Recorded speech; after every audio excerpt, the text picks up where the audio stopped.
Welcome back to Paper Route. My name is Brandon Marshall. I'm sitting here with Ashley Nicole Moss. I'm sitting here with Corey in the cut. We got BC in the booth, and we got Woo Out West. Super excited about another day on Paper Route on YouTube, streaming live every single Monday through Thursday from 12 to right around 2 o'clock. Sometimes we go over. Sometimes we stay right there around an hour and 45 minutes. But today's another day, Ashley, to be great. Do you want to be great today? Do you want to be good? Do you want to be elite? And we throw around those terms so loosely on this show. So, Ashley, what are we doing today? What's the mood? Great, elite, good? What are we doing? What did Ricky Bobby say? I wake up every morning and I piss excellence. That's me. Man, how about that Heat, man? I can't contain myself anymore. How about them Heat? No, hold on. Time out. Right, for relax. I just wanted to throw that out there. I just had to throw that out there. We all know. We all saw the game. We all see your shirt. I need you to calm down. Yeah, hey, okay? are y'all tired of seeing this We'll jersey get yet? there when we get there. I'm not, but I lost a little respect for you last night, Corey. You lost some respect for me? Yes. I lost respect for him months ago. If you pulled a Ashley Nicole Moss. What did I do? See, what y'all do is when y'all rooting for someone and y'all standing on one side, y'all don't really celebrate during the games live. Y'all don't go out there and give some bold predictions. That's cap. I'm calling you.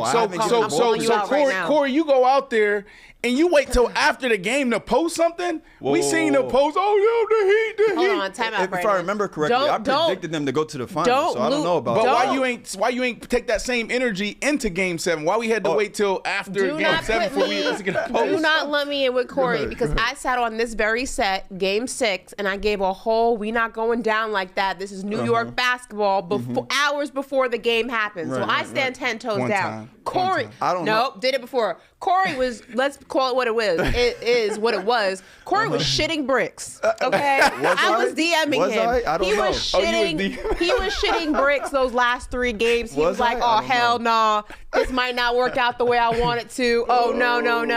So no. We never wavered. He wasn't a believer. We never wavered. He wasn't a believer. I was just as confident as Jimmy Butler was. Honestly. All right, so that's let's a lie, Corey. You're lying. So let's do this. There's not a lot that happened over the weekend since the last time we met. But we had a show that premiered yesterday with Jerry Judy, presented by I Am Athlete on Paper Route. There was a Game 6. That was a legendary game. Yeah. You know, I want to get, obviously a little feedback there. Of course. Anything happen in the football world, Ashley? I know it's slow season, and we're making up stuff to talk about when it comes to football. But is there anything outside of basketball right now that's worthy to talk about? DeAndre Hopkins was officially released by the Arizona Cardinals. Yeah. That happened after our Thursday show? Yes. Really? Or it happened actually literally right after our Thursday show. Yeah, it had to been like the same day. It was definitely the same day. Maybe an hour after. Maybe it was actually like during, but towards the end. I'm not sure, but it definitely was like the same day. How cool was that? Like the timing of that for us, right? Like we sit down with D-Hop. That was on a Monday. Yep. And then a couple of days later, was it a couple of days later he gets released? I don't even know if it was. I feel like it happened the same day. No, it wasn't. No, because it was later in the week when the announcement, happened. Oh, right. I'm lying. I think it was like Wednesday. Maybe it was Wednesday. You're right. I'm getting the days confused. It was probably like Wednesday or something like that. But Corey, before you jump into what we're talking about today, this show, 70% of it is sports and 30% is like culture and just, news. There's a little news today, Corey. There is. Ashley, last week you sat up here, said, "Oh my goodness, Memorial Day weekend and Memorial Day in Miami, it's for the high schoolers and the college kids. I'm gonna stay inside. You're not gonna see me this week." That's what you said. Now I'm not saying that you went to South Beach and enjoyed those festivities, but Thursday night I saw some posts with you out.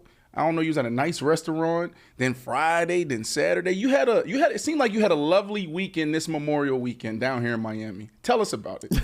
Wow, okay. I feel like Ashley's expecting another surprise. Fact check. Also, DeAndre Hopkins was released Friday afternoon, so it was the same week. I went out with one of my girlfriends. We went to the Hard Rock on Saturday. Okay. Sunday I was home. Okay.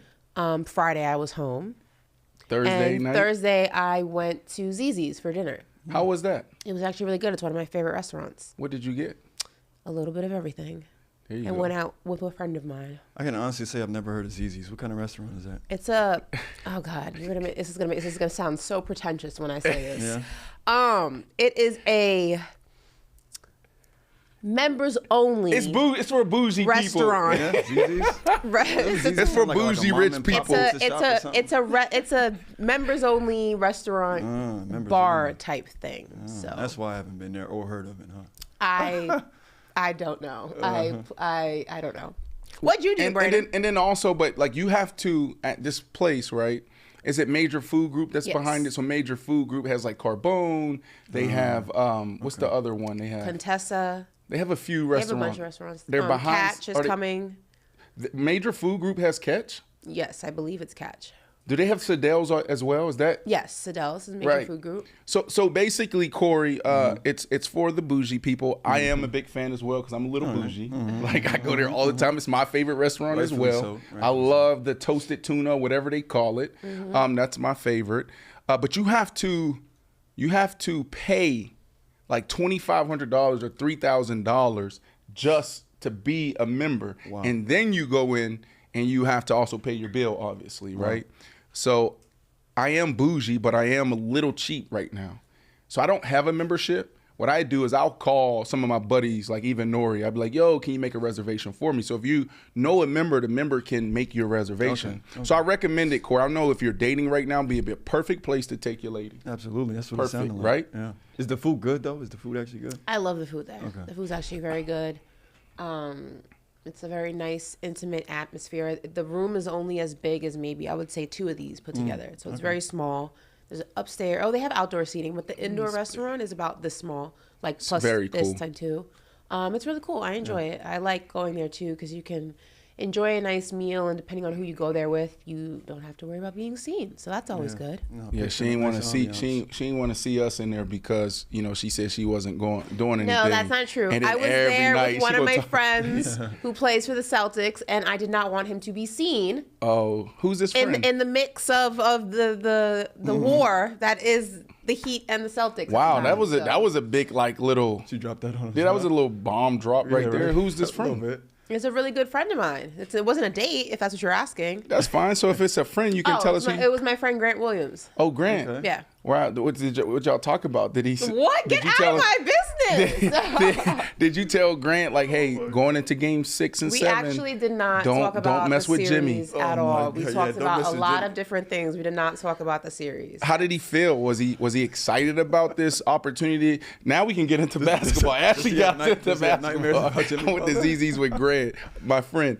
Okay, so when you talked to him, did he feel like a champion, or did he feel like, we did not talk about the series, and if we did, I will not tell you guys any of that. We talked about a lot of things: life, travel, the summer, all that good stuff. If there was anything discussed about the series, I will be taking that to the grave. Really?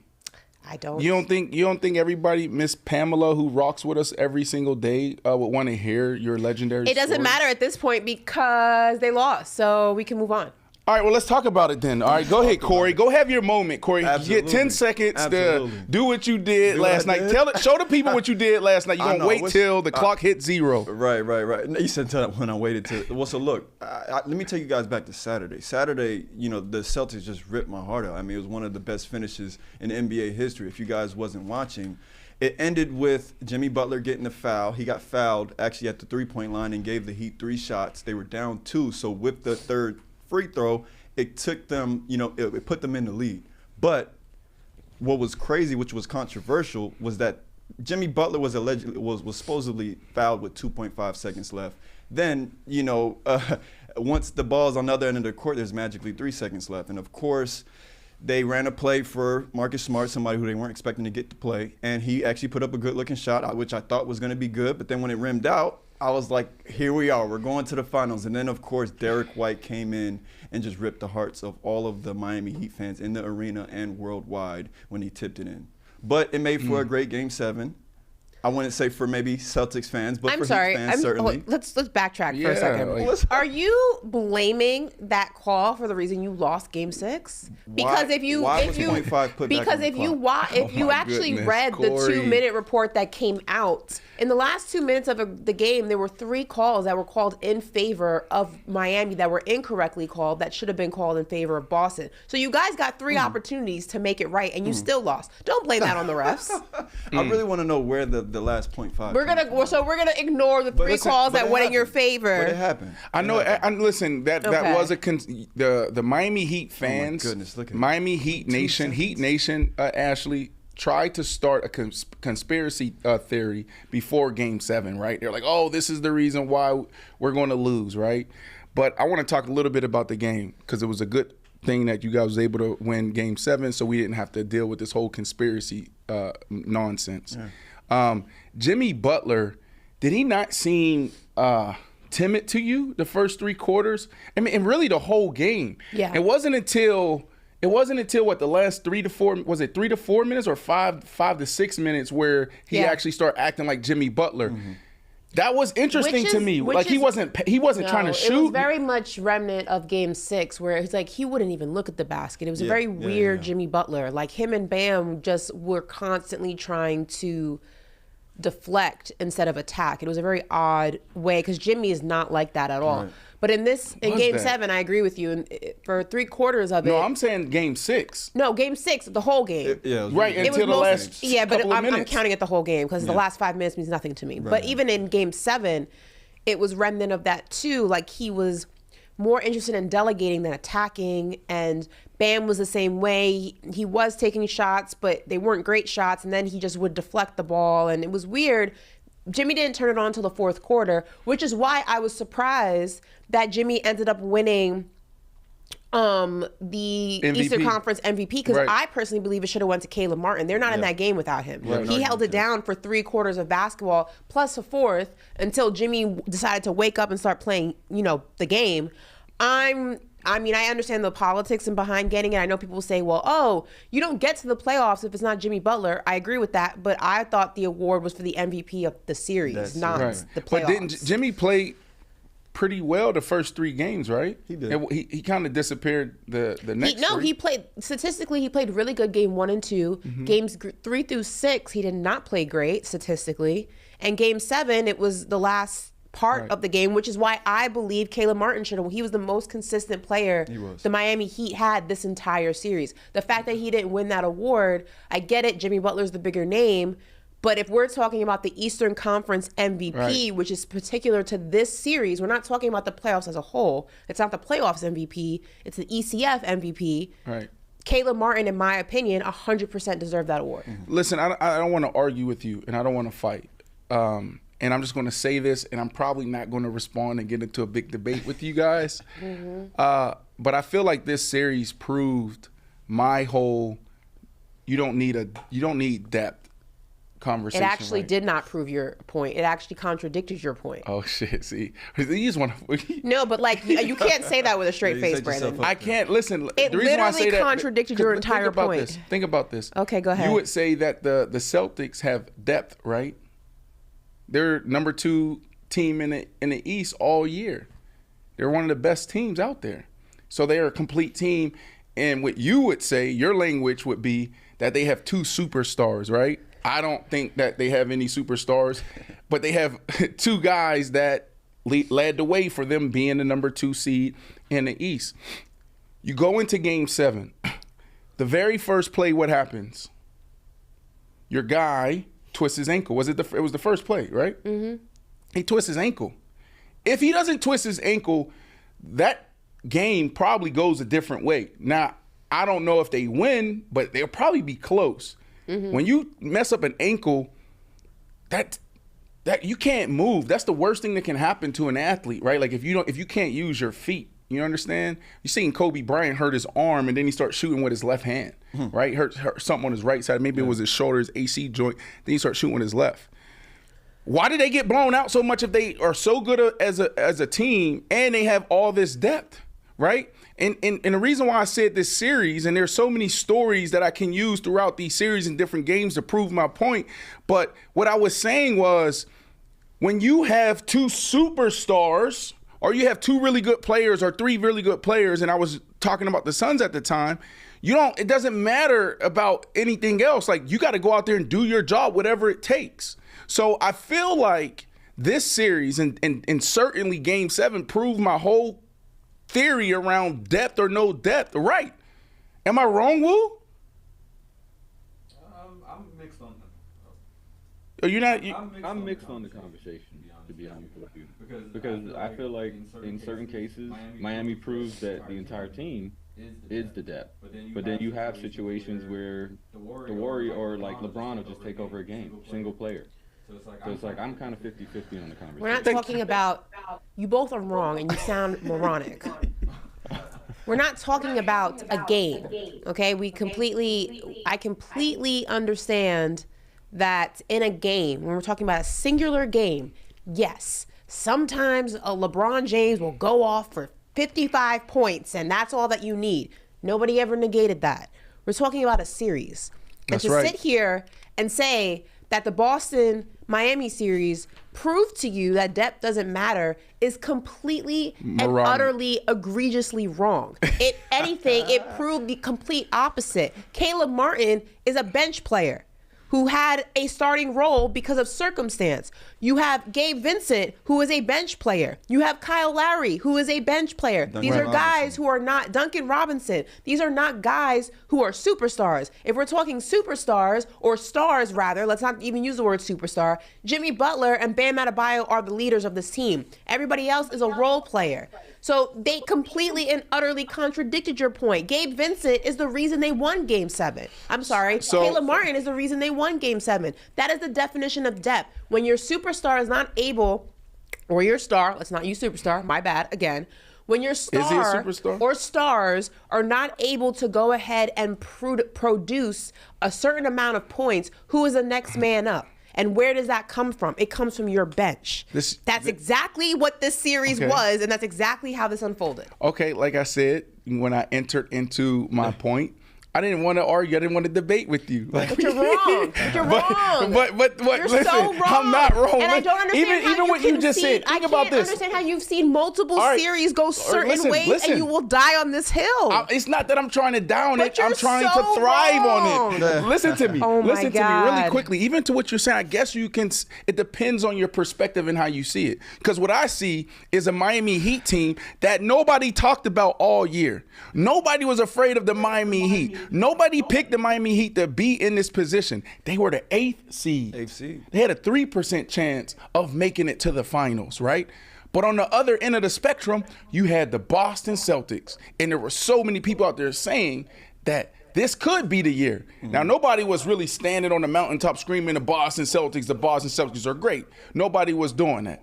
But this was a team that people said, you know what, they're a real contender. So if this team has two superstars in all this depth and great coaching, and then how do they lose against a team? And I know what you're saying. You're talking about, well, the bench and this guy. How did they lose against this team, right? You have your number 2 guy, Tyler Hero, who gives you 20 points a game. Tyler Hero's not the number 2 guy. Well, he gives you, I'm talking about scoring. Oh, okay. Consistently scoring.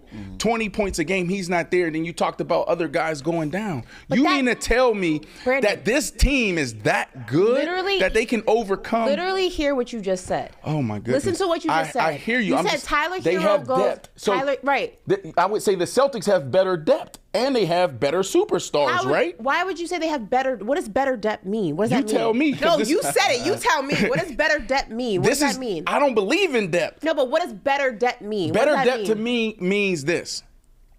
Nobody going into the series or going into the postseason would have said that the Heat has more depth, better depth than the Celtics. What does better depth mean? What does that whatever mean? y'all experts say. Whatever y'all experts saying. Y'all the experts on this depth. What does it mean? What do you mean by that? What is better depth? What does that mean? It doesn't matter. That's my point. Depth doesn't matter. You can't say better depth and then not explain what does that mean? What does that mean? You got players on the bench that can come in and play roles. What roles can they play? They can be defenders. They can be shot blockers. They could be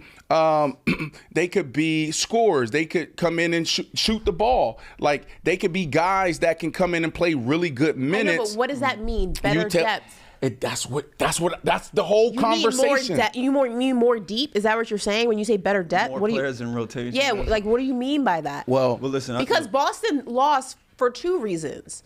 Boston lost because they were out-coached. There we go. And people were also picking the Boston Celtics because although Miami is also a deep team, we're talking about talent. Yeah. Boston is a more talented team. They're both deep teams, but one's talent outweighs the other talent. And they're also, Miami is better coached. Yeah. So in this situation, the grittiness and the depth of the Miami Heat wasn't that it was drastically better than the depth of the Boston Celtics. Right. Is that they were grittier. They play 4 quarters of basketball, and they're better coached. And that sometimes is what it comes down to. But this did not go ahead and prove your point about depth, because depth is the reason that they won. You lost Tyler Hero, you lost Victor Oladipo, and you still had enough manpower to go ahead and compete and take a talented Boston Celtics team to a 7-game series. That is the definition of a deep team. It wasn't any of that. The reason why the Heat are in this position is because of willpower and defense, and they wanted it more.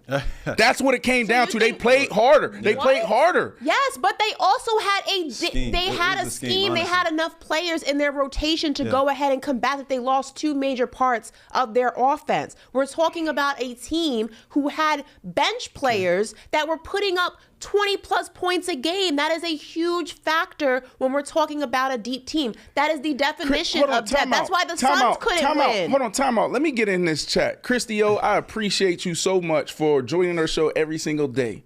And we're going to pay so much love and give you so much love throughout the rest of this year, right? But come on, Christy. Brandon just talking.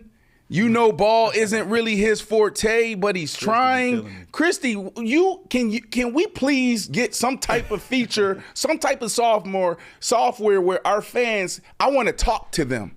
Can they call in? But I would prefer to see their face. Can they zoom in? Because Christy, everything I'm saying is 100% on point. Nobody thought the Celtics or the Heat would be in this position. I want to elaborate on that. And basically what I'm saying is when you're in these situations, you got to do what you got to do. Jimmy Butler had to do what he had to do in the first round and the second round, right? He had to do what he had to do. Coach Spoelstra had to do what he got to do. But and that's all I'm saying. Think about what you're saying. We're not negating that people picked the Boston Celtics to win. I did. They are the more talented team. When we're talking strictly talent, they're the more talented team.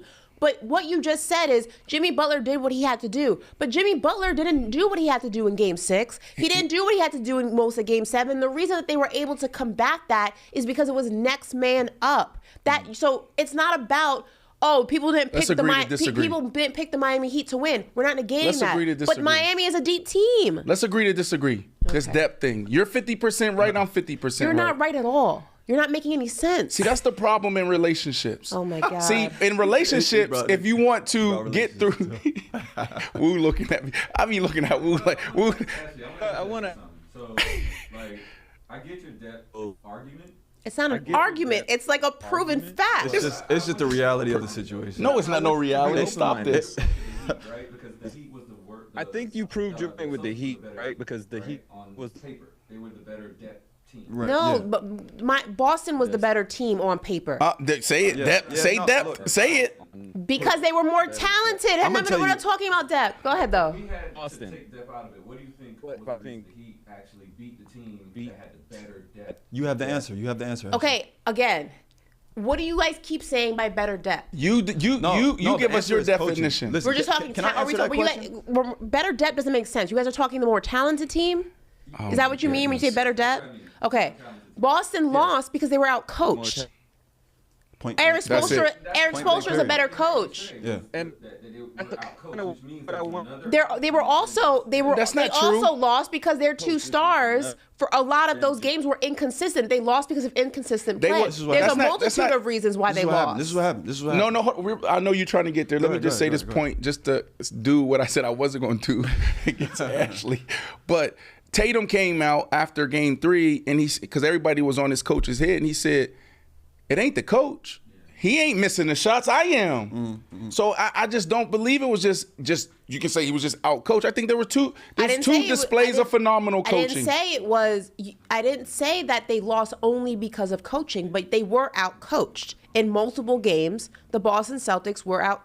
Joe Mazzulla was out coached. But also, the Boston Celtics played a very inconsistent series. You can't have Jaylen Brown not missing, going, what was it, his last thing, going freaking 5 for 20 and thinking you're going to win like that. That's not a consistent way to play basketball. The Miami Heat, whether they lost or whether they won, they were playing the same consistent basketball.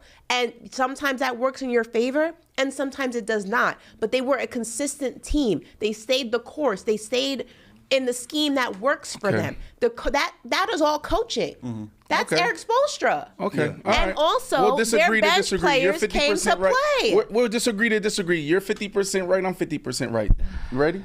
Right here. Shake on it. I'm not shaking your hand on this. Absolutely not. All right, Corey, I know. I go. What you got? I just want to elaborate on Ashley's point, right? It came down to coaching. I think Eric Spoelstra deserves all of the credit in the world. Like, though his players executed, and, it's the Heat culture. It's instilled in their players.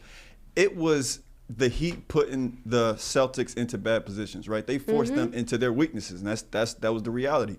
Jason Tatum, he's somebody who thrives on getting to the rim. If he can't get to the rim, he can't be as efficient as he would like to be unless he's hitting from 3. Mm-hmm. And that wasn't the case throughout the series. And it was the same with Jaylen Brown. They're similar players. The zone defense that the Heat were running, they couldn't do anything with it. And that's what it came down to. It forced them to be what they're really not. Though Derek White is a shooter, Grant Williams can make threes, Al Horford can make threes. That's basically what they were relying on. That's their whole offensive scheme, is being able to shoot threes. And if you're not able to shoot, if that Boston Celtics team is not able to hit threes, that's what the whole saying is: you live by the 3, you die by the 3. That is the premise of their game. And you saw what happens when you take the 3 ball away from them. Right. They don't know how to recover. Mm-hmm. That is the definition of getting outplayed and outcoached. Yes. Eric Spoelstra attacked on the very thing that they needed to win that game. It also didn't help that Jason Tatum went down with the ankle. Yeah. Jaylen Brown was not playing well, and they did not have enough manpower with those two out of the rotation, basically, because they were basically just non-factors. Didn't have enough to combat what Miami was doing. Right. It was a multiple of factors, but it didn't prove your point. But we can move on. Well, kinda. Can I say one last thing? Go ahead. No, but if it proved your point, because your point was all you need was 2 superstars to win. So in that regard, Boston should have won the series. No, I said what we need to do is look at the historicals and look at big threes, whether it's 2, you got 2 superstars, you got 3 guys, right? Really, it was 3. Let's look at how those 3, their best 3, play against the opposing team's best 3 and see who is victorious. That's what I was saying there. Really quickly. Okay. Really quickly. Because this is what proves my point. Brandon wants to change the playoff rotation to 3-on-3 so we can just see stars versus stars, because that's all that matters, apparently. Thank you. This is my thing. The Miami Heat, thank you so much. The Miami Heat was the 8th seed coming into the postseason, into the playoffs. You just say a play-in team. They're a play-in team. Mm-hmm. All right, great. Jimmy Butler. If he's last after all these guys I'll name: Steph Curry, LeBron James, AD, Ja Morant, Giannis, Joker, Embiid, right? That's 7 guys. Tatum, probably. Mm-hmm. Now, I wouldn't say Brown. That's 8. Who else? Superstars out there. Some people may take Donovan Mitchell, Spider Mitchell over Butler, but that's a close one. That's a close one. It depends on what you want, what kind of team you're trying to create. So what I'm basically saying is he's 8th seed, and he's not even he may be in the top 10 of stars in the postseason. His will and him is the reason why the Heat are in the finals. Nothing else. Spoelstra, not shooting a 3, not this, not that. Now, when you look at a game, we can break up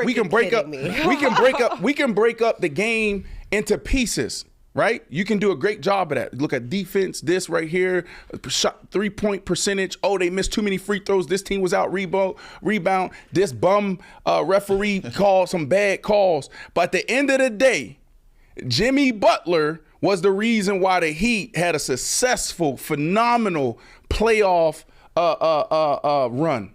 And now they find themselves in the finals. Nobody would have predicted this. Nobody would have thought that. So that's what I was saying. When you have dogs rise to the occasion. And now what you said earlier, well, he had a couple games. He had a couple games where, he wasn't Brandon, Jimmy Butler. Sound absolutely insane. Do I really? You're sitting here and you're saying that Jimmy Butler is the only reason that this team had a successful playoff run, that this is the only reason that this team is going to the finals, is unequivocally inaccurate. It's just not true. It's absolutely not true. I'm not taking away the incredible. If you take Jimmy Butler off this team, what happens to him? I'm not taking away what he means to this team, and I'm not taking away the games that he has had throughout this entire playoff. This playoff this playoff run. Thank you. That's what I was looking for. But that is not the only reason that this team is in the position. You are ignoring coaching. You are ignoring schemes. You are ignoring role players. Like, do not give Jimmy Butler all of the credit. It is a team game for a reason.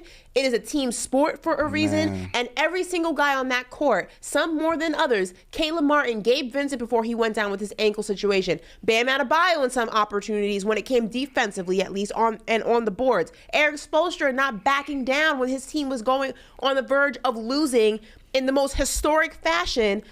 It is a multiple piece equation, not taking away from Jimmy Butler, but do not go ahead and give him all that credit. That's unfair to that entire team. Don't do that. All right. Don't do that. We can move on. We can agree to disagree. It's not Jimmy Butler. Don't do that. It's not just him. Don't do that. It's like his basically will what I'm saying is not the reason that they are here. It is. You No, take it's Tom not. Brady off of if you take Tom Brady off of the Patriots, you don't have a dynasty. You don't probably win one Super Bowl, maybe one Super Bowl. You got something, Woo?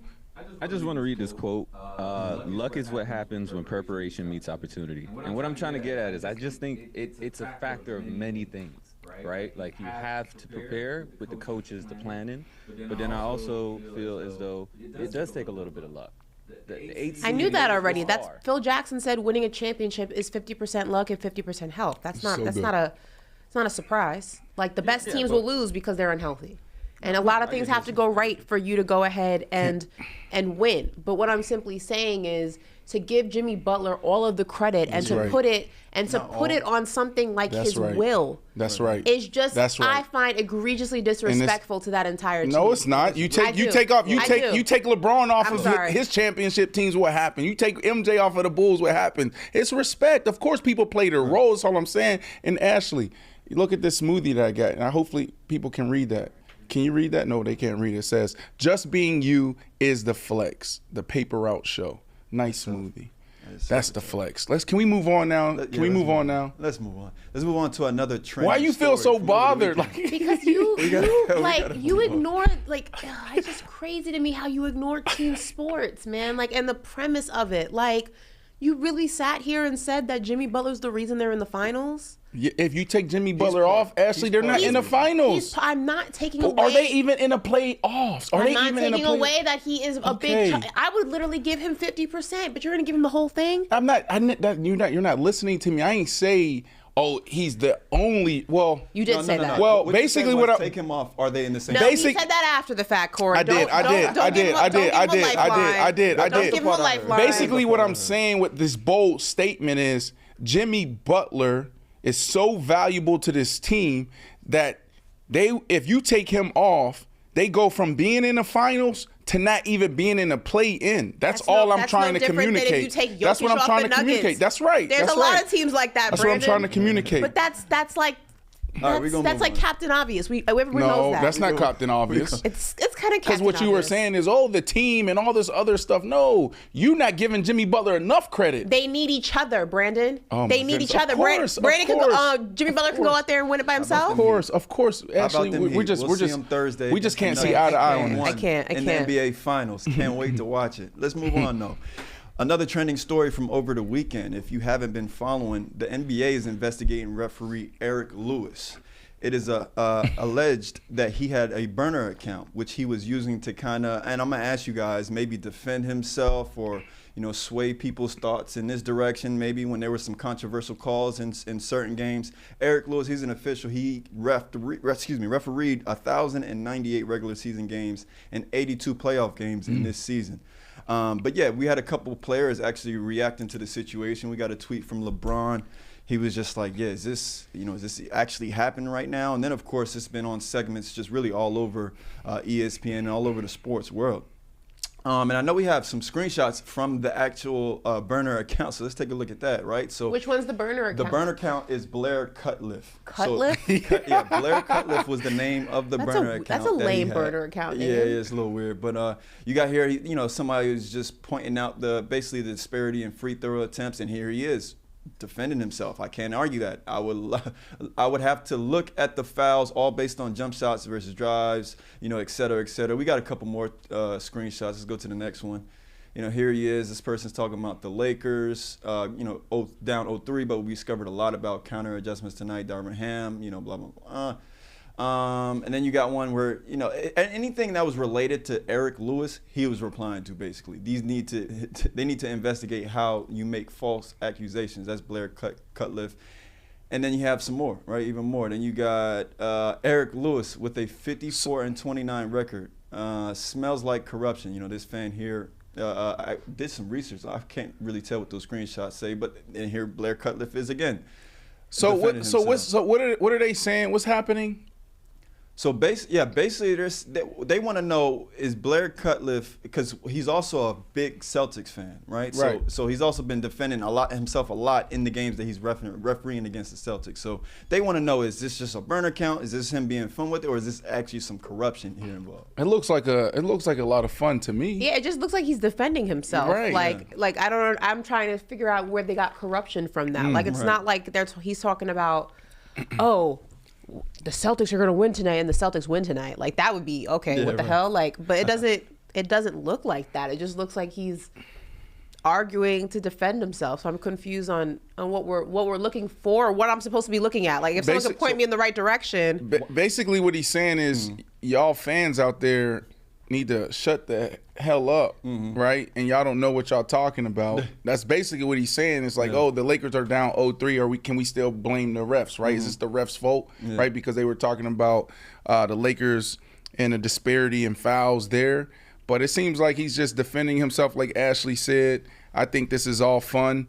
I don't see where he crossed the line at all. I don't know what they're investigating. I'm trying to figure out what the. You think him deleting the profile was suspicious at all, or he's just like, they're on to me, let me just delete it, fun over? I mean, I feel like having a burner is like so you can say things you like. Okay, for example, when Kevin Durant had his burner, right? He was defending Kevin Durant, because like doing it from his main page at the time was something that I guess he wasn't comfortable with. It's a little soft. Like if you go like, you know what I mean? I don't believe in burners. I'm gonna just, what y'all say? We don't duck smoke. We run up the chimney. Like that's how I am. Like I don't need a burner. I'm gonna come to you directly. But maybe like given the position of a referee, you're not really supposed to be on Twitter, like arguing with fans and things like that. So maybe this is his way of like, I don't know, defending himself in a way he can't do from his own account or he can't do, just in general.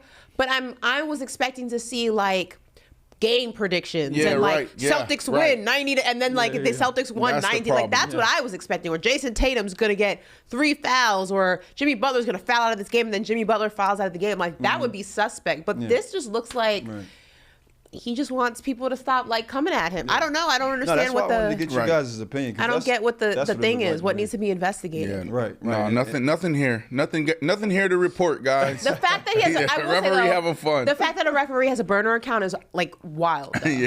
Like. I mean, I feel like a lot of people need burner accounts. Especially when you are actually you're right. He's it's a ref, weak, Brandon. But maybe that's something cool we could do, because there's a lot of things that athletes want to say or public figures want to say, but they can't say, right? But you know, you'd be like, damn, that person just took. He's like a 70-year-old referee. What do you need a burner account for, bro? He's taking it personal. Everybody bashing him. It's like, oh, it's the ref's fault. It's the ref's fault. You don't think he's going to take it personal?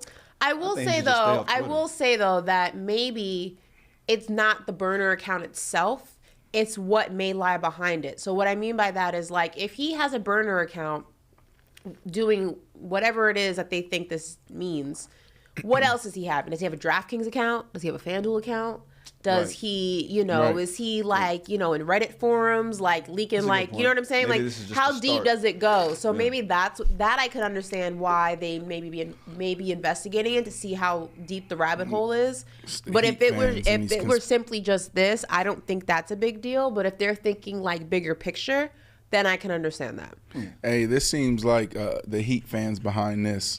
They found it during the series. That's what I'm saying. It had to be a Heat fans before the series, wasn't it? Before? No, it was during the series. Oh, yeah. What else we got? You think Miami did it? Because listen. I think Pat Riley made a call. We have a Where Are They Now segment coming up. What are we calling it? We have Dwight Freeney that's going to zoom in and holler at us in a few minutes. Where are they now? No, it's not Where Are They Now, but basically, that's a GOAT. Dwight Freeney's a GOAT. Yeah. Vet talk. Vet talk. I think we're going to call it vet. We might Syracuse call it vet legend, talk. 1998. Absolutely. All right, really quick, let's do this. Trivia in the chat. See if Christy O can get it. How many sacks did Dwight Freeney end his career with? Can we fact check this, Woo, please? We have Dwight Freeney coming on at 115, right around 115. This is Brandon Marshall, Ashley Nicole Moss. We have Corey in the cut, Woo out west, BC in the booth. And then we said Mysterious Manderville? No, what did we call him? Manderville Mysterio. Manderville Like Mysterio. This is a work in progress on that one there. Faction Talk, Sirius XM, Channel 103. So when you guys are in your cars and you want to listen, you want to go back and listen to my phenomenal takes on basketball and my theory, how I prove my theory right on depth, you guys can...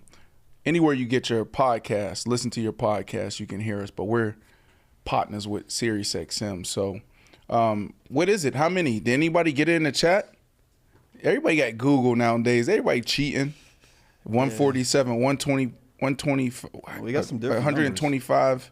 And a half, 155, 125. What is it? 125 and a half, according to Pro Football Reference. Okay. I'm not sure. I see a lot of 147. I don't know where they're getting that. I know, yeah. Where does he stack up against everyone else, legends out there? Like, where is he at? Is he top 5, top 10? Give me a second here. Okay. What else we got, Corey?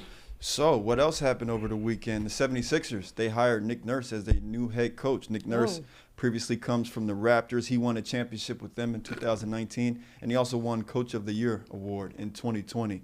Guys, I want to ask you, Nick Nurse, can he and Joel Embiid bring a title to Philly? And we're going to give them 2 years. I'd say in the next 2 years, can they win the title? Is Joel Embiid going to be there? That's What do you another mean? question. You know something we don't know? I'm question. just throwing it out there. Is he going to be there? No, you can't just throw that out there, Ashley. It's out there. You can't do that. It's literally already out there. In NBA Discord. Is he even going to be there? Or is he kind of running his course with the process and is looking to take his talents elsewhere? That's one of the I got a little theory. rumors. Where are some potential landing spots you think for Joel Embiid? I know one of the favorites right now, if you look at odds, I don't know all of them off the top of my head, but I do know that the Knicks are one of the top 3 to potentially land him. I don't know what the other teams are. Maybe you can look those up in terms of favorites to land Joel Embiid. But I am... Nets? Where's the Nets at? They're definitely not there. Ben Simmons plays in Brooklyn, so Joel's not going there. Oh, right. Good point. I am interested, though. Nick Nurse, I would have bet money was going to Phoenix. Yeah, the Suns. That was another So it's interesting. I know that KD, really likes Nick Nurse and that, that was reportedly like his top candidate. So the fact that this, ended up happening a different way and he's in Philly is definitely a little bit of, eye raising. But why do you think he chose Philly? Why do you think he chose Philly? He claimed, it was just because he wants to, coach the MVP, the reigning MVP. But Man, he looking for an opportunity. That's why he chose. You know what? I honestly don't know why he chose Philly. I mean, you have it's been reported that he has a good relationship with Kevin Durant. You have Devin Booker, who has solidified himself, I believe, as a superstar this season. I would agree. You have a team that you can still mold to your liking because they do need to move pieces around and get better for next season. KD's aging. You can leave your imprint in that organization in some way, shape, or form. I don't know personally. I don't understand why he would go to Philly. It's reported that James Harden may be leaving. You'll have Joel Embiid, but Joel Embiid and Dame Lillard. My argument was that I think the 76ers had more of a complete team, and I felt like the Suns, he had more of a project on his hands. Of course, he has Kevin Durant and Booker. It's a project in terms of everything else. There's going to be a lot of reshuffling going on in Phoenix, in my opinion, going into next offseason. But the Sixers, I think they're solid with what they have right now. Yeah, you might lose to James Harden, but you can get somebody else in free agency. That's a good point. I mean, some coaches don't want a project. Some coaches just kind of want to go into a system that's already functioning and not have to get his hands too dirty, right? That may be a possibility. It's just I don't know. Project. Hold on, time out. Can we stop? And I'm not come on. We already. I'm really not arguing with you right now. I'm being combative. We already did that for 30 minutes. But how is the Suns a project? You just said Devin Booker solidified himself pretty much as a superstar, and then you got KD. KD, he can't give you 3 really good years. Is KD? Oh, there's a lot of work there. I don't get it. I don't get it. What about the rest of the team, Brandon? Yeah, oh my goodness, that's what the off season's for, Ashley. What are we talking about? Is CP3 going to be there? Would they bring him back, or are they going to move on from him? That's a decision. These decisions they have to make in the off season. I don't think Nurse wanted to make that decision. They're going to keep him. It's reported that they're going to keep him. DeAndre Ayton may be on the out though. That's 3 players, and that's a. No offense, CP3, point guard, respect. Well, the Heat just did it with that's a Chris Paul. Chris Paul. The Heat just did it with dudes that just finished playing football. So you're comparing. The Heat got a team filled with second rounders and you're comparing the Miami Heat and what they have to the Phoenix Suns. I said Ashley, was anybody talking about the Miami? Nobody was talking about the Miami Heat. Brandon, team. We're talking about 2 different things, though. What are we talking? You're talking about nobody was picking the Miami Heat. So I agree with you. You're 100% right. Highlighting that, you're making it seem like this team was constructed just beautifully. Would you say that the Miami Heat are just as much as a project as the Phoenix Suns? If you're a head coach? Oh my goodness! I'm just saying the Suns is not because I don't want to get into debate class with you. I'm not getting into debate. I'm asking you if you were a head coach. I'm taking the Suns. If I'm Nurse and I had an opportunity to go, the Suns, the Heat, or what's the other?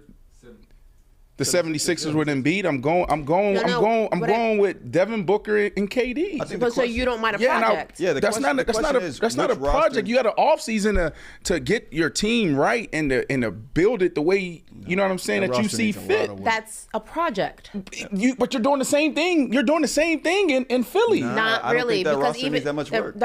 Take James Harden out of the equation. Obviously, you have to figure if James Harden goes back to Houston. That's a big piece. You have to figure out what that piece is, but that comes via trade. The rest of the team is pretty solid, whereas you don't have to get down there and start taking pieces out and reworking that team. The Phoenix Suns don't have a bench. You have to go ahead and figure out where to get one from. You take with or without James Harden, is this team a contender? The Philadelphia 76ers. With or without James Harden? It depends on who you get in return for James Harden. No, I'm just saying, did you have them as a contender this year, a real contender this year? Me, personally, no. Okay, so now. But could I So who are they going to go get? Yes. Who are they going to go get? Who can they get? I don't know. I would have to see what a trade situation looks like. That's what the offseason's for.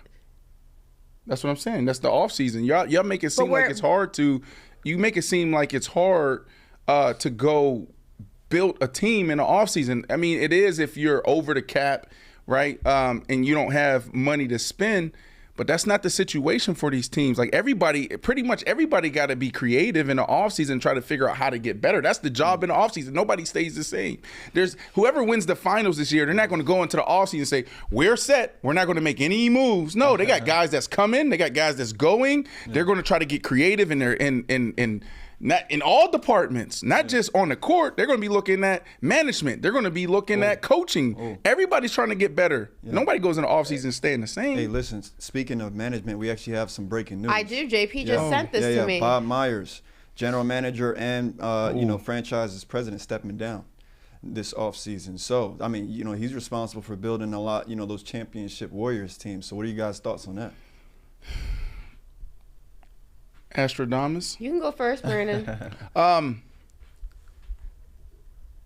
think they'll be fine. This another team, right? You talk about what are they going to do in the offseason. Where they're going to get hit the most is the continuity and culture. That's what makes really good organizations. Obviously, you have to have players. Players make things go. You have to have a good product on the field, on the court. But when you have good ownership, when you have good management, it's a trickle-down effect for everyone in the building. And this is a guy that's been there for a very long time. I would assume, and this is because this is how well-ran organizations operate, I would assume that they have a predecessor in, coming up, right? Mm-hmm. The Ravens did that, Ozzie, right? You had the New England Patriots. You have so many organizations that do a phenomenal job of building and hiring within. So you will lose some continuity. You will lose some culture. He seems like a creative guy. I'm not like, I'm not an expert when it comes to management and different general managers around the league, but he is a guy that's, sat on podcasts before, so you get a chance to really see his personality and see how he speaks. So I think they lose a little credibility there, but I think they'll be fine because they still have I may be going too far.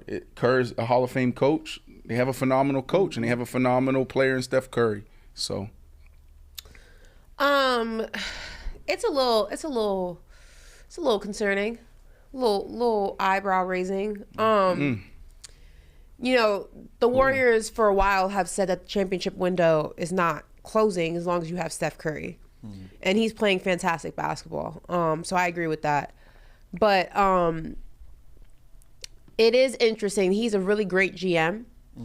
And for him to walk away from an organization that he's essentially created that dynasty, especially off of the type of season that they just had, how tumultuous it has been from multiple different angles, it's definitely a little eyebrow raising, because that to me means that there's something there that he thinks he can't fix. Oh, could it be Draymond situation? And it could be that, the team is disbanding in some way, that's coming at some point. Yeah. I don't really know. I'm not going to get into specifics of what it means, but to me, it definitely means that there is something within that team, within that organization, that he feels he can't fix and he can no longer be an asset to. Yeah. So that's definitely concerning, and I wouldn't be surprised if in the next few weeks, in the next months, whatever the case may be, if another shoe falls from this. I think that this is just the beginning. Wow.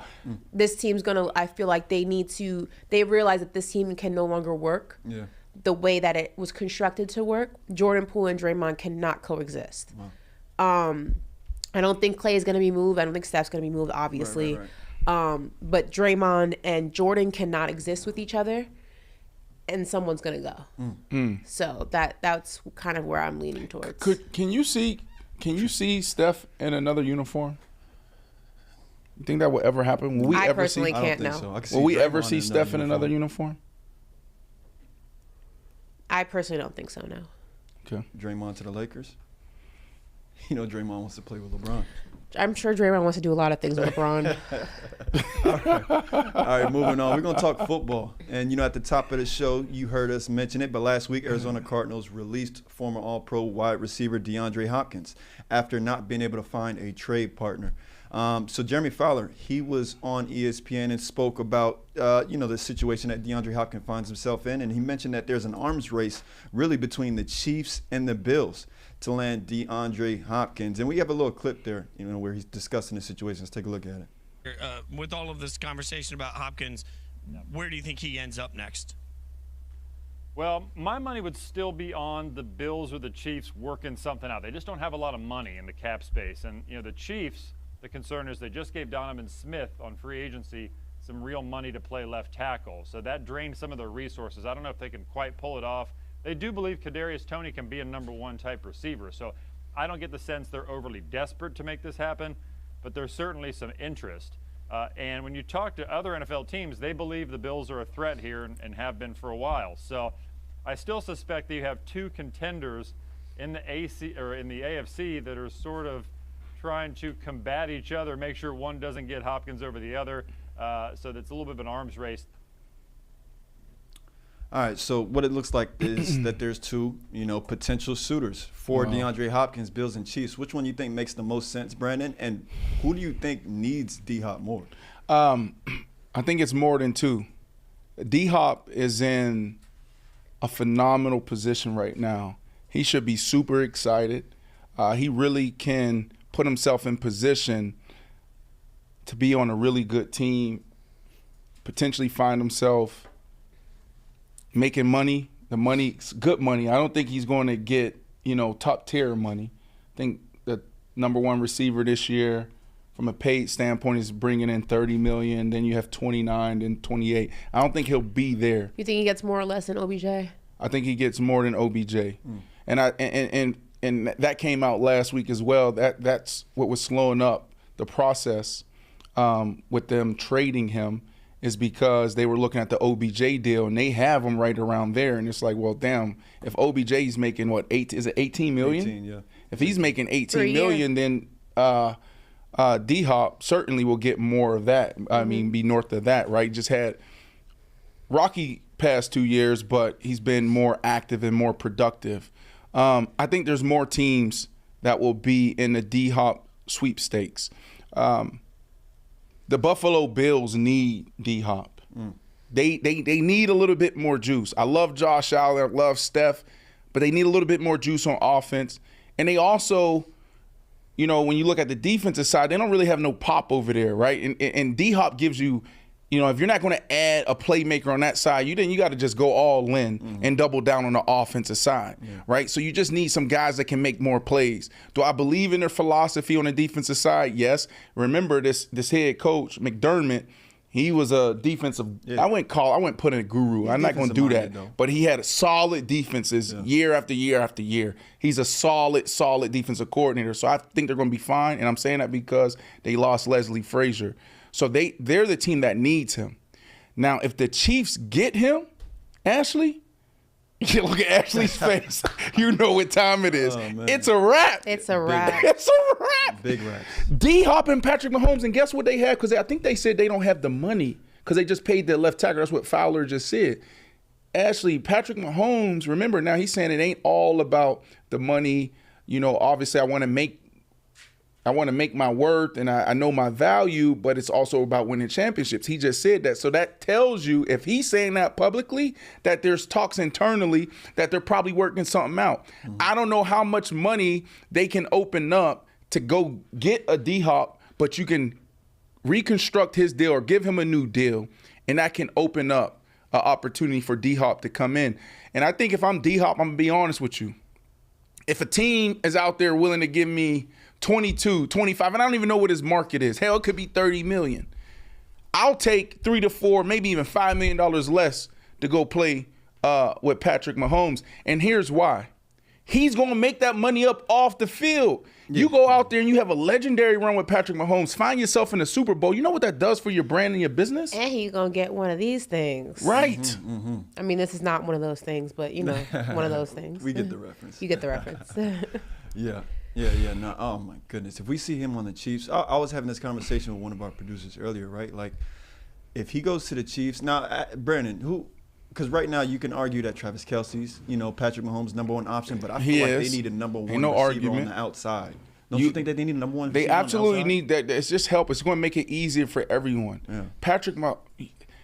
Does Patrick Mahomes need it any easier? Like, this dude's a magician out there. Yeah. But it makes it easier for him. It makes it easier for Andy Reid. Why? Because you've seen it in Philly. If I want to play one-on-one with these dogs, all we doing is just throwing it up. It's that simple. That's why I hate offensive coordinators that make it about them and not about their players. Right. It's about their plays and not their players. When you got a guy like D-Hop, and I said this, and we had this conversation when he was on our show last week, you literally just drop back and throw it up. When he's covered, he's not covered.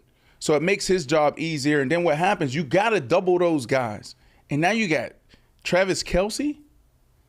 Yeah. And now you add a 3 in the mix. If you got a guy that can just beat one-on-one, just simple routes, 15-yard comebacks, a 12-yard curl, a 20-yard in-cut, a slant, like a hitch route. Yeah, Give me 6 yards. Keep the chains moving. Then, oh, my goodness, that's where the magic happens, because now you're going to have teams that will on third down and some first down, some scenarios will double a Travis Kelce and double a D-Hop. And so now you have these funny matchups on the other side of the field. This is an interesting time for D-Hop. Yep, and I think that's where Kadarius Toney thrives, in that third position. That's why I don't think he's the number one receiver there. Of course, he can be the number one receiver, but if D-Hop can fill that void and Kadarius Toney can occupy that slot position, listen, the Chiefs are going to be in trouble. Everyone else is going to be in trouble. I know that the Bills are in the mix and the Chiefs are in the mix, but I'm a listener. Okay, I listen to things, and I like to read between the lines. You know what I mean? And D-Hop what you hear, specifically told me he really likes no state tax. You know what I mean? He did. And oh, here she goes. In Dallas, there's no state tax. You know what I mean? You can live like royalty. You know what I mean? You don't gotta give the state of Texas nothing. Florida too. You know what I'm saying? So I'm just saying. I hear what you're saying about the Chiefs. They would have to move some money around because they can't afford it right now. I hear what you're saying about Buffalo, but I mean, have you been to Buffalo? I'm from New York, and I've never been to Buffalo. Just put that in perspective. I just, no state tax in Dallas, D-Hop. I'm just saying. The D and D-Hop could also mean the D in Dallas. You know what I'm saying? I'm just saying. Think of the branding. Think of the branding opportunities. Listen, it's not bad. It sounds crazy, but it doesn't seem like this is Jerry anymore to go make a splash. Right, like this. We talked about this a couple of weeks ago. Jerry Jones. And stop calling the Cowboys the Cowgirls in the chat. I see y'all. The joke's not funny anymore. Okay, come up with something else. Well, if the Cowboys make this move, which I think they should, because you have Jerry Jones, and it's no shade, no disrespect, but he's 103 years old. And Brandon Marshall. I'm just saying, if I'm an owner of a team. Right, and you see those games, Sunday Night Football, Monday Night Football, Jerry in the booth, they down by 3 or 4, he's standing up, he start chewing on his fingers. The dude really wants to win. He's not one of these owners that's sitting back saying, oh, I'm good, just building my empire, I'm good, we making money, I'm a billionaire. That's not Jerry. Jerry really wants to win a championship. So if I'm Jerry, all that other stuff goes out the window. Oh, let's strategically build for the future. We make this move, it could affect us 4 to 5 years from now. Hell no, I need it right now. Right now. Go do it. Him and CeeDee Lamb, and that's another one. Dak, it makes it easier on Dak. All this pressure on Dak. Dak could be like, whew. That, if I'm Dak right now, I'll say, you know what, Jay, I got 3. I'll shave off 3 for you. Yeah. It's gonna make his job easier. I'm telling y'all, people don't understand. There's only probably like 5 wide receivers in the league, Ashley, where a quarterback can drop back, close his eyes, and just throw it. Hey man, listen, you get Dak, D-Hop, he has Amari Cooper. I'm Amari Cooper. Oh, Amari Cooper. He had Amari Cooper once upon a time. He has CeeDee Lamb, and he still can't make it work. Yeah. Then you got to get a new QB. That won't even happen. Ashley, before Dak Prescott, we need to stop this. And I know you rock with Dak, and obviously your Cowboys, but all this Dak slander needs to stop.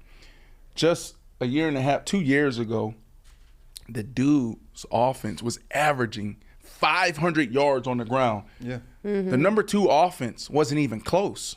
And even last year, yeah, he threw some interceptions, but Dak is a top-tier quarterback. Yeah. There's nothing else better out there. Like, who you gonna go get? Zach Wilson? You want Zach Wilson? Yeah. Y'all want Zach Wilson? Like, what other quarterback? Trey Lance might be available this offseason. We need to stop with all this Dak Prescott slander. Okay, here's some other teams real quick, right? So I like the Dallas Cowboys, Ashley, but I can also see D-Hop, Baltimore. I'm doing the same thing if I'm Baltimore. Lamar Jackson, like, you got Joe Burrow that's kind of like got his foot on the pedal. You got Justin Herbert who's trying to figure it out. He's right there. You have Patrick Mahomes already doing it, right? Aaron Rodgers, the old head of the pack, he's going to be right where he needs to be, right? Like, where are you at? Like, he came out, he said, I need these guys. I want OBJ, I want a D-Hop. The team came in and said, because they went and they drafted a kid in They drafted a kid in was it the first or the second round? Was I think he was late Flowers? First. I thought he was late first. Flowers went in the first round, so that would be nice. I would love to see D-Hop and Lamar Jackson link up. I mean, other teams out there that could really use, a D-Hop and take them to a whole nother level. Can I see that graphic one more time? I just want to double check something real quick about his potential landing spots with the. What about the Raiders? I don't even know what's on the Raiders roster right now. Okay, I just wanted to make sure there were no other NFC East teams on there. I'm good. Thank you. What about the Raiders? Right, like Josh McDaniels. I feel like he's entering. They do need another into the hot room, not just the hot D-Hop seat. don't want to go there. Yeah. I mean, they could pay him money, no state tax. I mean, you said no state tax. Yeah, but he don't want to go there. They just made Jimmy G sign a waiver because his freaking. Oh yeah, you saw that. That came. What was it? Was it his ankle? He got surgery on his foot. On his foot because it's not where they want it to be. Right. Why would you go there? Well, what I'm saying is, D-Hop, you get your money, and when a guy like Jimmy. It's not the money's not worth it. You don't have a healthy quarterback. You're right. Like they made this man sign a waiver saying if he were to get hurt, we are not responsible. That is a red flag. I'm with like you when a you're walking red flag. I'm with you when you're right, Ashley. That is a pretty big red flag. Who else? NFC South. No, that's pretty much it. We named those teams because he said he wanted a quarterback and wants to compete, works his ass off, and he named the teams for us already. So it seems like it's going to come down to Buffalo or Kansas City. Like I said earlier, if I'm Buffalo, I need him. Kansas City, I want him. And you'll find yourself repeating. They'll go back to back. The odds on them winning the Super Bowl will change drastically. There's the Dallas Cowboys. If I'm Jerry, I'm sitting here at 103 years of age. He's starting to walk a little slower. Like your owner is like, he is, right? Like he wants to win it. He wants to win a Super Bowl. Go get it. Go get it. Go compete, Jerry. Open up the checkbook. But if I'm D-Hop, I'm smiling. I'm having fun with this. This is one of the best positions or the best feelings that you have as an athlete when you're actually free and you're on the market. Like forget the money. But it's just like, oh, what city am I going to live in? Then you might start looking at properties, little condos, apartments, right? You know what I'm saying? You're looking at the quality of life outside of ball. Devontae Adams talked about that. That's why he wanted to go to Vegas, be closer to home, and he loved the quality of life. He felt like his mental health improved 50% by just moving. This is a really cool time as an athlete, for real. Absolutely. All right, let's move on to one more story, I believe, till we'll have Dwight Freeney on. But we have some, like a couple OTA updates, right? So we heard from the Browns' new wide receiver, Elijah Moore. He had spoke to the media, and it was according to Anthony Poisel. Elijah Moore was a constant target for quarterback Deshaun Watson in 7-on-7 periods in OTAs. But this is what Moore said. He said, different quarterback, different arm, seeing what he sees, just the communication around the team. Everyone communicates differently, but I feel like it's going to go well, so I can't complain. I wanted to ask you, though, Brandon, you think these were, maybe some shots at his old team, at the New York Jets? What are your thoughts on his comments there? Okay, while my article of Watkins to Hopkins loads up, I'll answer this question. Yeah. No, I don't think it's shade. Like I said last week, a lot of times we don't hear the question. These are questions that's coming from the men and women on the beat, different networks, different reporters. They're sitting there and they're asking him, what's the difference between a Zach Wilson and a Deshaun Watson? And you have to answer it. You understand? So, I think he did a phenomenal job of just highlighting his teammate, saying this is where we're at right here. So I don't think it was shade. I don't think he was trying to take shots. But I do know there's I wouldn't say real beef, because Elijah's one of those guys that's kind of cool.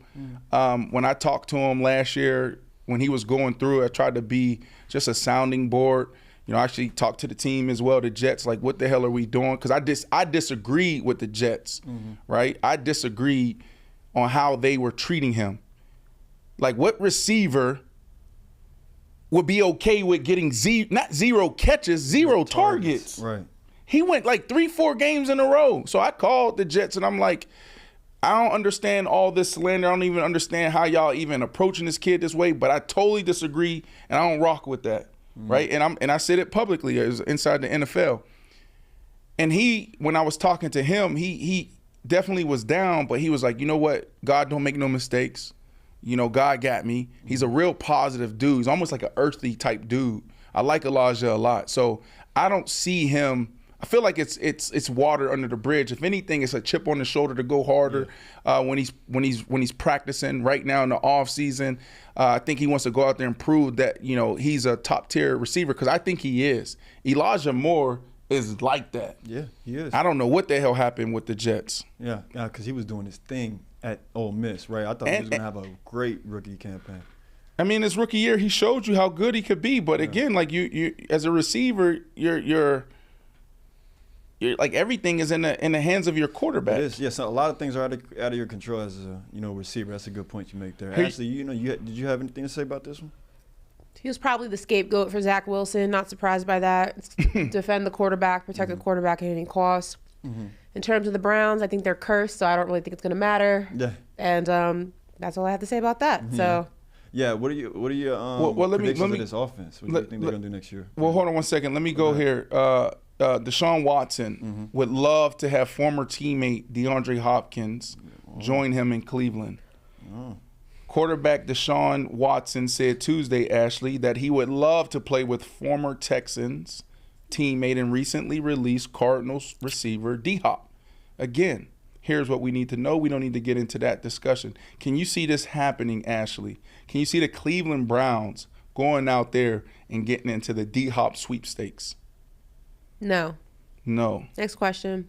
It says, and just so people know from a business standpoint, can the Browns sign Hopkins? The Browns will be over $15 million in available 23 cap space by the end of the week.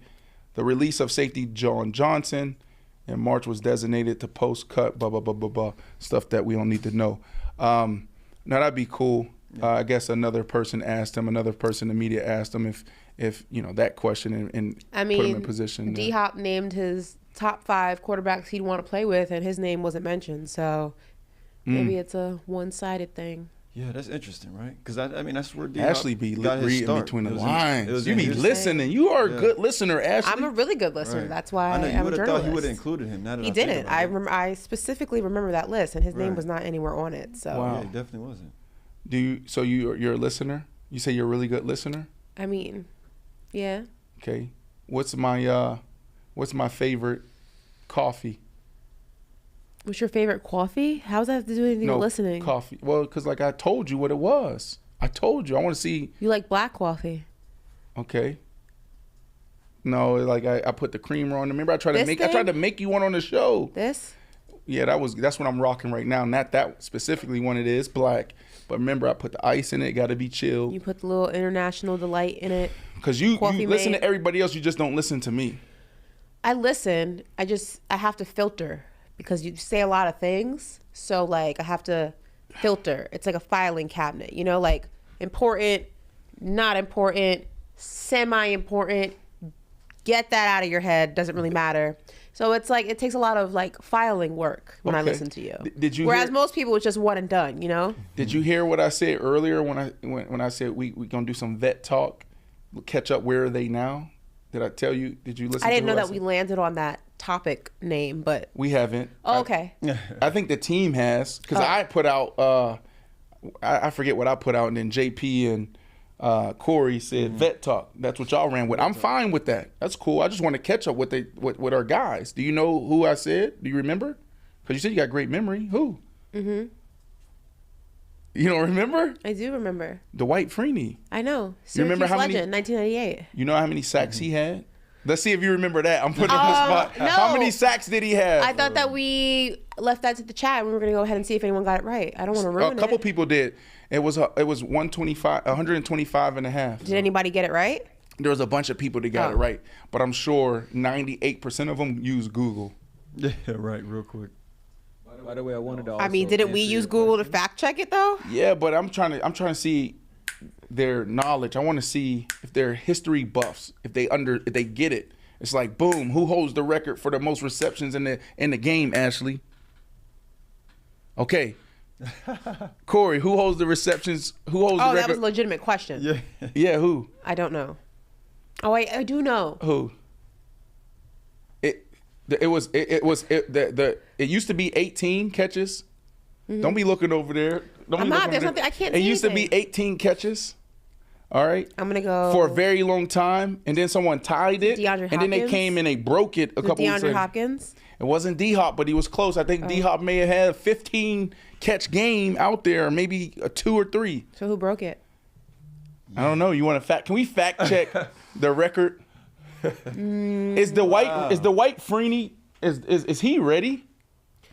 Wait. I feel like this is a trick question. What was the question again? It's just a question. You said DeAndre Hopkins was close with 15. What was the record? No, the record was 18 for a very long time, held by Terrell Owens. And then somebody broke that record. And somebody broke it. I'd be willing to bet that the person who broke that record was the Brandon Marshall. Yeah.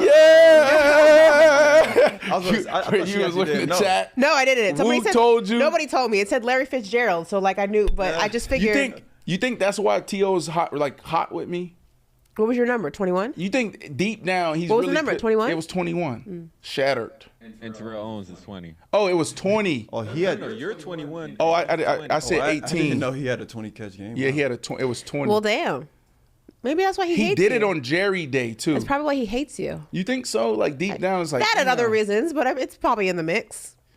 In the gumbo of hating you, it's probably one of the ingredients. You know what I mean? Right. Okay. Are we ready for Dwight Freeney? Not as of yet. We're still working with him. Okay, great. Yeah, if By not, the way, he is number 18 on the all-time sacks leader. I just want to let you guys know. Who's won? Do you know who's won? I get. Let me see. Bruce Smith holds the record for the most sacks in a career. Yes. Ooh. 201. I would never 200 on the head. Look at you, 200 on the Marshall. head. Okay, great. Let's do trivia. Ask me any football question. Let's see that. What's the record of sacks in one season? Is it 24 by Michael Strahan, but it was tied by somebody. That was Aaron recently. Donald. No. It's 24. Oh, we have Dwight Freeney. Let's bring him in. Yeah. Ooh, this was a good question too. I wish we could have answered this one. One of the GOATs. Which one was better? Bears Brandon Marshall, Jets Brandon Marshall, or Denver Broncos Brandon Marshall? Oops. Well, let's ask Dwight Freeney that because there was a couple games where I had to come down and chip him, hit him, cut, block. Yeah. Ooh, here you go. Look. Let's ask my brother that, and then also we can throw him into the trivia. This is a legend, right? And I'm excited to sit down and catch up with him. It's not a vet talk for me. It's like, where are they now? Some guys, they just like disappear, but they're building and they're doing things quietly. See, I'm a guy that's in front of the camera and I'm gonna let everybody know what I'm doing. Then there's some guys who just move in silence, move like bosses, right? They'll go out there, have 125 sacks and a half in a career, right? Do some amazing things. Then they'll go out there and they'll create and revolutionize a position. And then they'll just quietly go build businesses, quietly go build families, quietly go do some cool things. Dwight Freeney, everybody. What up, legend? How are you doing? Legend. What's going on, man? What's up with you? We're chilling. Sorry we're interrupting your tea time. Is this normally when you play? Is this the tea time? Man, this is right in the middle. Hey, we do 36. We do 36 a day, as you know. 36 rounds?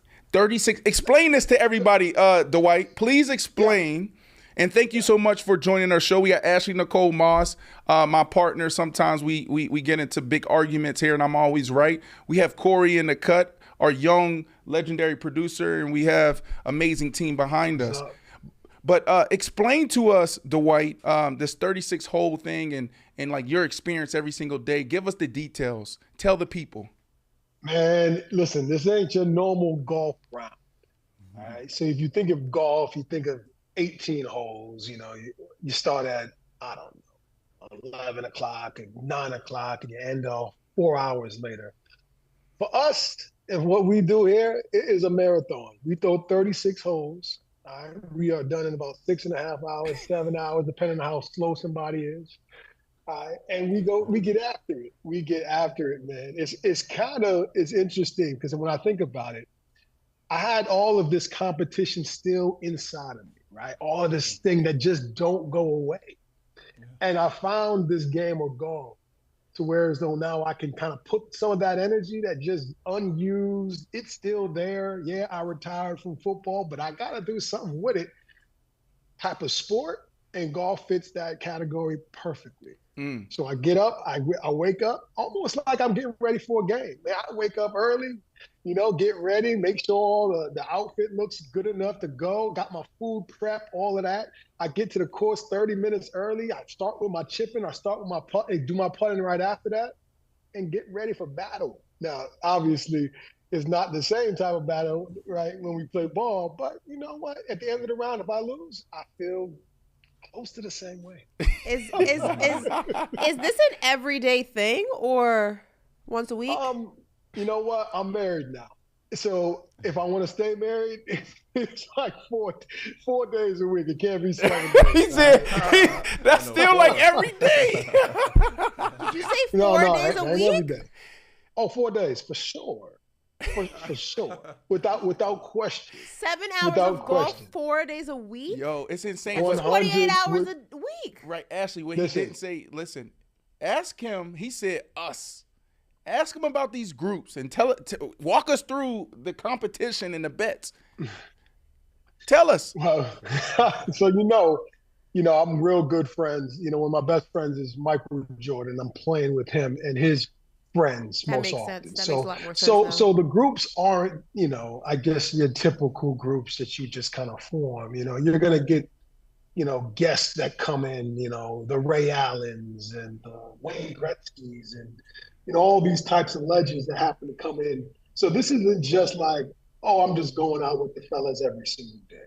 All right, you're going out, you're playing, but you're also linking up with people that were great in their respective sports in their lives, and you have these bonding moments on the court, right? Where we're trying to beat the brakes off of it. We're trying to win, right? But also you're building relationships, and you don't know where those relationships are going to take you later on in life. All right. And if it wasn't for the game of golf, I would have never met Lawrence Taylor, who is one of my all-time great football players ever. I cried when Lawrence Taylor retired. Right? That was my love for LT. All right? I would have never met Michael Jordan, all right, if it wasn't for golf. And now me and him are tight, like best friends. All right? That's my big brother. And it just goes on from there. So from this game of golf, which is just a game, you build so many relationships, and things kind of move the way that they move. And you don't understand why they move the way that they move. But it has for me, which is why I love the game of golf, and which is why I play 28 hours a week. So I know Michael Jordan has this very exclusive golf club that is invite only. It's like the creme de la creme of golf clubs. How does one get an invite to play golf with Michael Jordan? And more importantly, how does one get an invite to join this very infamous and also very secretive golf club? Well, I can't help you with playing with him. No, I can't play, Dwight. I'm not asking for myself. That's up to him. That's up to the boss, man. Who he wants to play with is who he wants to play with. I'll just show up. All right. And it just happened that I'm real good friends with him. That's why I'm there. But as far as the golf course, he wanted to keep it small. He wanted to keep like the membership to like 150 people.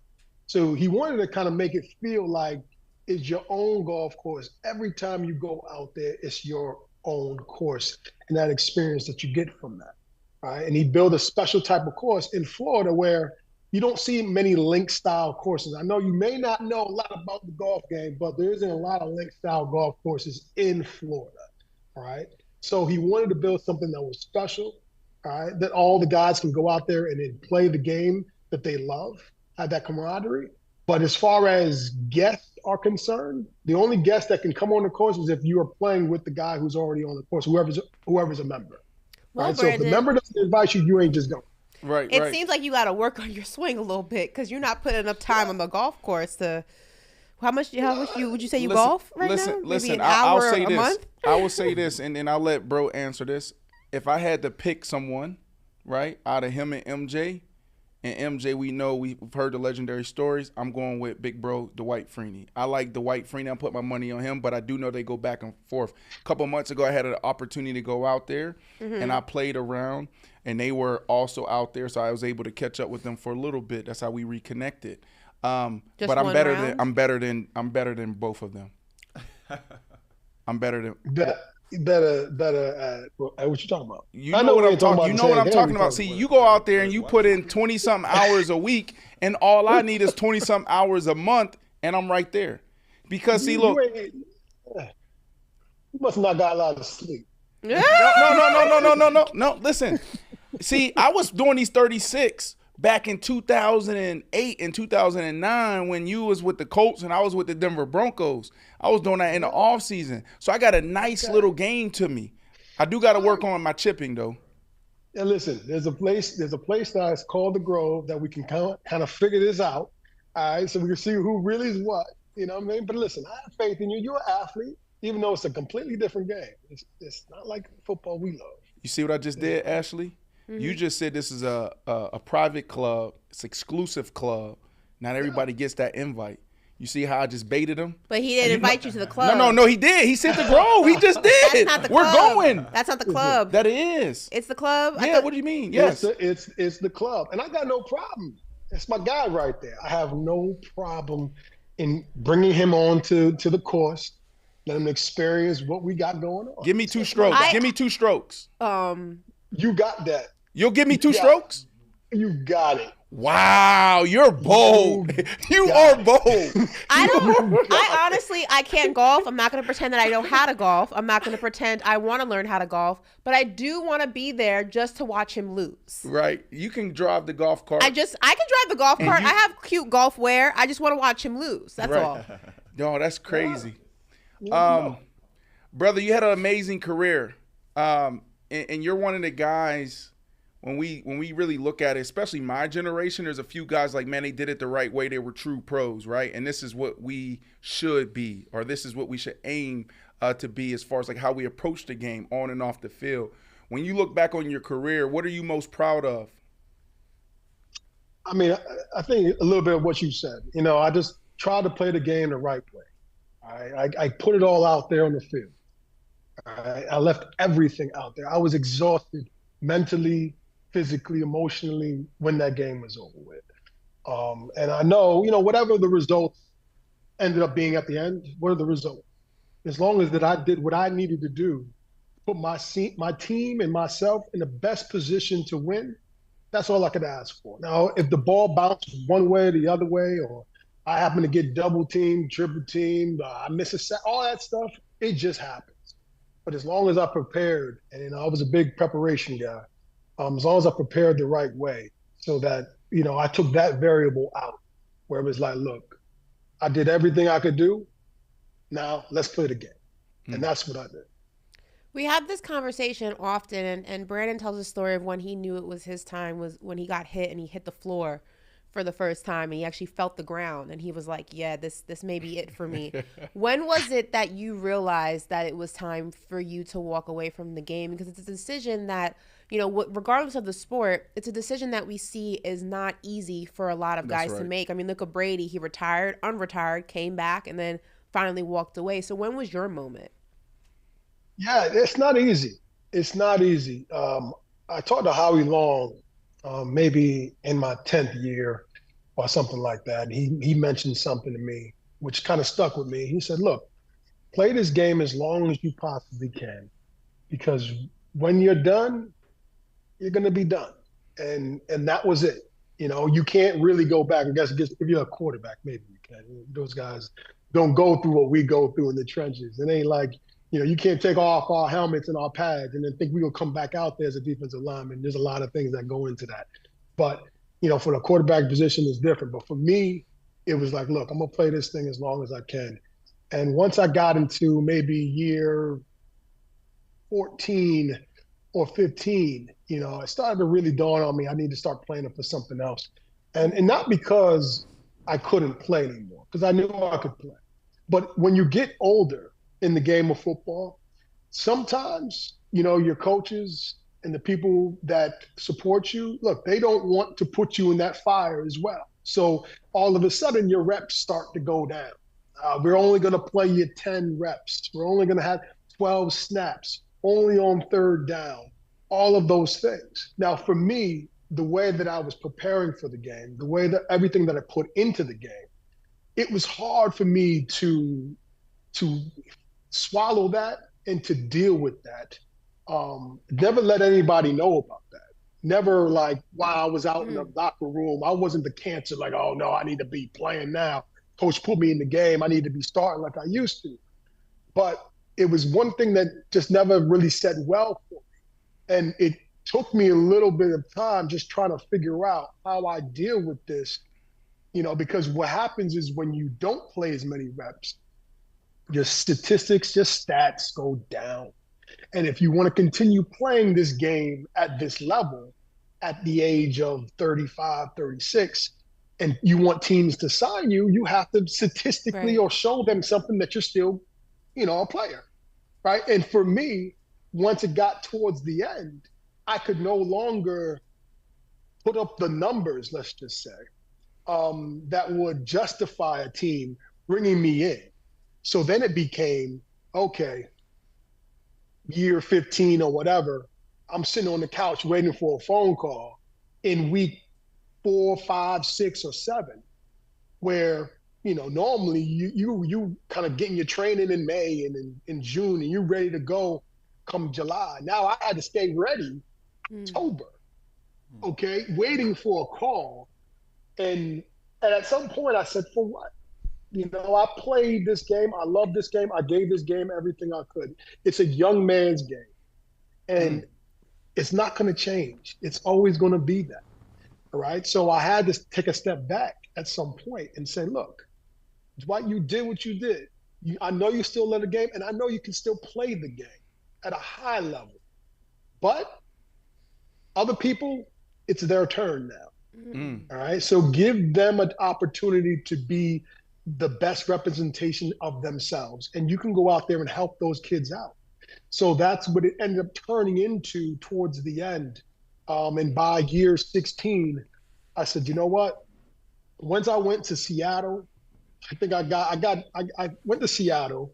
I got about three sacks in like 2 games, or 4 sacks in like 2-3 games. And I thought I was going to be good. And then injuries happened to a linebacker position. The general manager brought me up and said, Dwight, I have to do something that's just absolutely nuts. I said, what's that? I'm thinking, I don't even know why they're going to put me into the starting rotation. I hadn't started in years. He said, Dwight, we're going to have to release you. I said, what? Whoa. Release me? I just had 3 sacks, 4 sacks in 3 games. He was like, look, we can't line up at linebacker. And we had to put somebody on, just release them just into the end of the week. And I told him, I said, look, if you do that, someone's going to pick me up. And then I'm going to have to go at this, in the way it works, when you get up, you get released, you go on the waivers, and then teams get an opportunity to pick you up. So sure enough, they put me on waivers. I get picked up by Detroit. And I had to go to Detroit because that's what happens when you get on waivers. And I said, okay, now I'm at a point where I can't be going from place to place to place to place, knowing that I'm playing well. It's just too much for me mentally. And I just, at the end of the year, I said, you know what? I'm good. Yo, D. So Ashley just brought up the story of me hitting the ground, and basically that was the moment I went up for a fade ball. I think I missed it. And I hit the ground. It was the first time I felt it. That was the story she told, right? And I was like, damn, like maybe it's getting close to that time. When I knew, Ashley, it was really time was when I went to Detroit. So you say you got claimed off waivers in Detroit. Bro, so I'm looking at the last couple years for you. And it's kind of similar to where I was. Seattle, let me make sure I'm right here. The Seattle Seahawks, and then Detroit. So my last cup of tea was in Seattle, okay? Yeah. I'm sitting there as a free agent. All right, I get a call from the Detroit Lions. Hey, come in for a workout. Ashley, Dwight, I get there, I land. They might have had me on down Spirit Airline. Not Spirit. I get there. Did they take you to the Crown Plaza, and did they have the hotel shuttle pick you up from the hotel? Because when they did that, and I got to the hotel, the Crown Plaza, bro, I'm laying there. I'm like, I hope this damn workout goes trash. I hope I trip and fall, because this is not how I'm supposed to end my career. Jesus. How was your moment when you got to Detroit? Yo, listen, you know what? It was a good moment because Jim Caldwell was my coach in Indianapolis back in 2009, 2010. But I hear you when you get hit with something where it's kind of like, look, this is not me. This is not how I envision me going out. Yo, y'all gonna do what? You're gonna release me after I done had 3 to 4 sacks in 2 games? Wow. I'm gonna get picked up by Detroit. No, nothing against Detroit, but it was kind of like, now I'm just a guy that's just gonna be moving from team to team to team. I said, I can't do it, you know? And it's like I told you, it's when you get older, especially for me, it was, look, I'm only playing 12 times or 12 snaps to 15 snaps. If you only play me on 3rd down and I have about 12 to 15 snaps, I'm not going to have 2 to 3 sacks in that game. That would mean I would have to win every single time I pretty much put my hand on the ground. Right. And it's not going to happen. That means you get what did they say? Well, look, he's getting older. His numbers are going down. We have to pay him less. That's right. We don't want to hurt him. We don't want to this, and that's what I was getting. So I was like, I'm done. So let me ask you. Sorry, Ash. I just want to ask this question real quick. Those last 2 or 3 years, what were you chasing? I was loving the game, man. I was having fun with the game, but it was different. So let's see. In 2015. I was literally on the couch thinking, contemplating, okay, this is it. I hadn't got a phone call. And Bruce Arians from Arizona called. He used to coach me in Indianapolis and said, hey, you want to come over here and rush the pass and hit the quarterback a few times? We need a guy. Right. I said, okay, I'll do that. I ended up having like 8 sacks in like 8 games or something like that. All right. Helping those guys get to the NFC Championship game that year. So I'm thinking, okay, when I thought my career was over, okay, maybe not. And then I had Dan Quinn call me from Atlanta. He said, Dwight, I want you to come out and do your thing. I had such a great time in Atlanta that year. We ended up losing that year in the Super Bowl to New England, which I hate bringing up, but we did. Okay. But that was a great year for me because I was there from the very beginning of the season, and I was helping those young guys get right, and I was having fun with the game. My last year, it was just, Seattle, Detroit. I can't do it. Yeah, Crown Plaza ended your career like it ended mine. Dwight, you said something interesting when talking about when you knew it was your time to walk away or start thinking about it. You said I can go ahead and help the young guys get ready for this next chapter. And recently we spoke about Big Ben, and Big Ben revealed that he didn't want Kenny Pickett to do good when he first got to Pittsburgh. And we've heard about this in different scenarios. Tannehill didn't really embrace Malik Willis, and some other quarterbacks, Brett Favre notoriously or infamously rather didn't do it for Aaron Rodgers. And I wonder if you can kind of take us through that mindset, because I can understand not wanting to do that with someone who's your direct competition. You guys are around the same age, it's you or him. But when you talk about guys who are so far away from each other in terms of chapter of their life, we're talking about a 20-something-year-old kid and a 40-year-old quarterback who's not going to play anymore.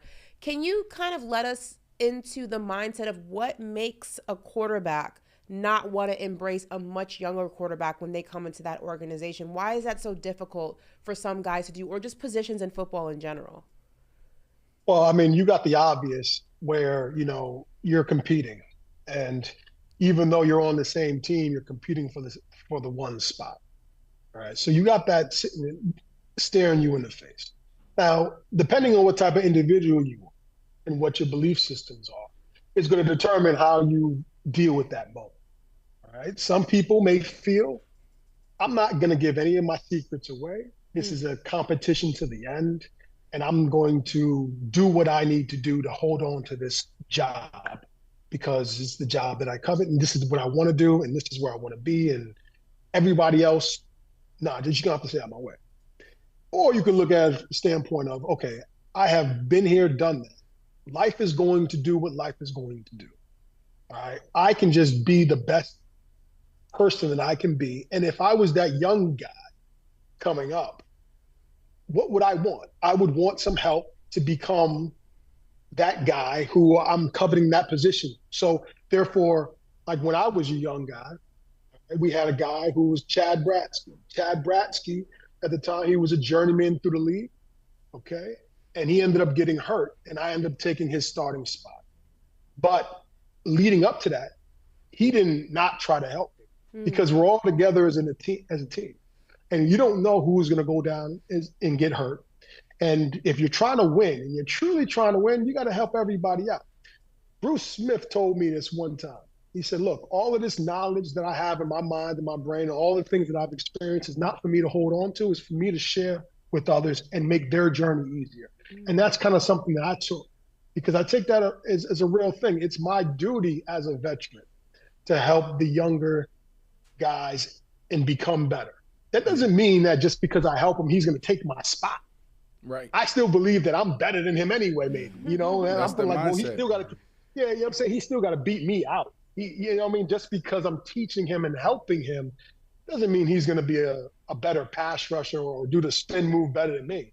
I'm just trying to help him out because guess what? It's his league. It's going to be his league.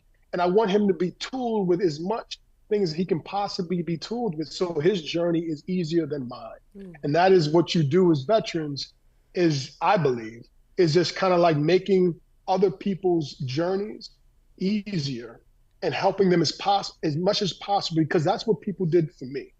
And that was my journey. That's what I decided to do. And that's what when we talked about this a few weeks ago on the show, I said that it's almost like an unwritten rule where it's like a responsibility that you feel where you want to leave the game better. You want to leave your team better.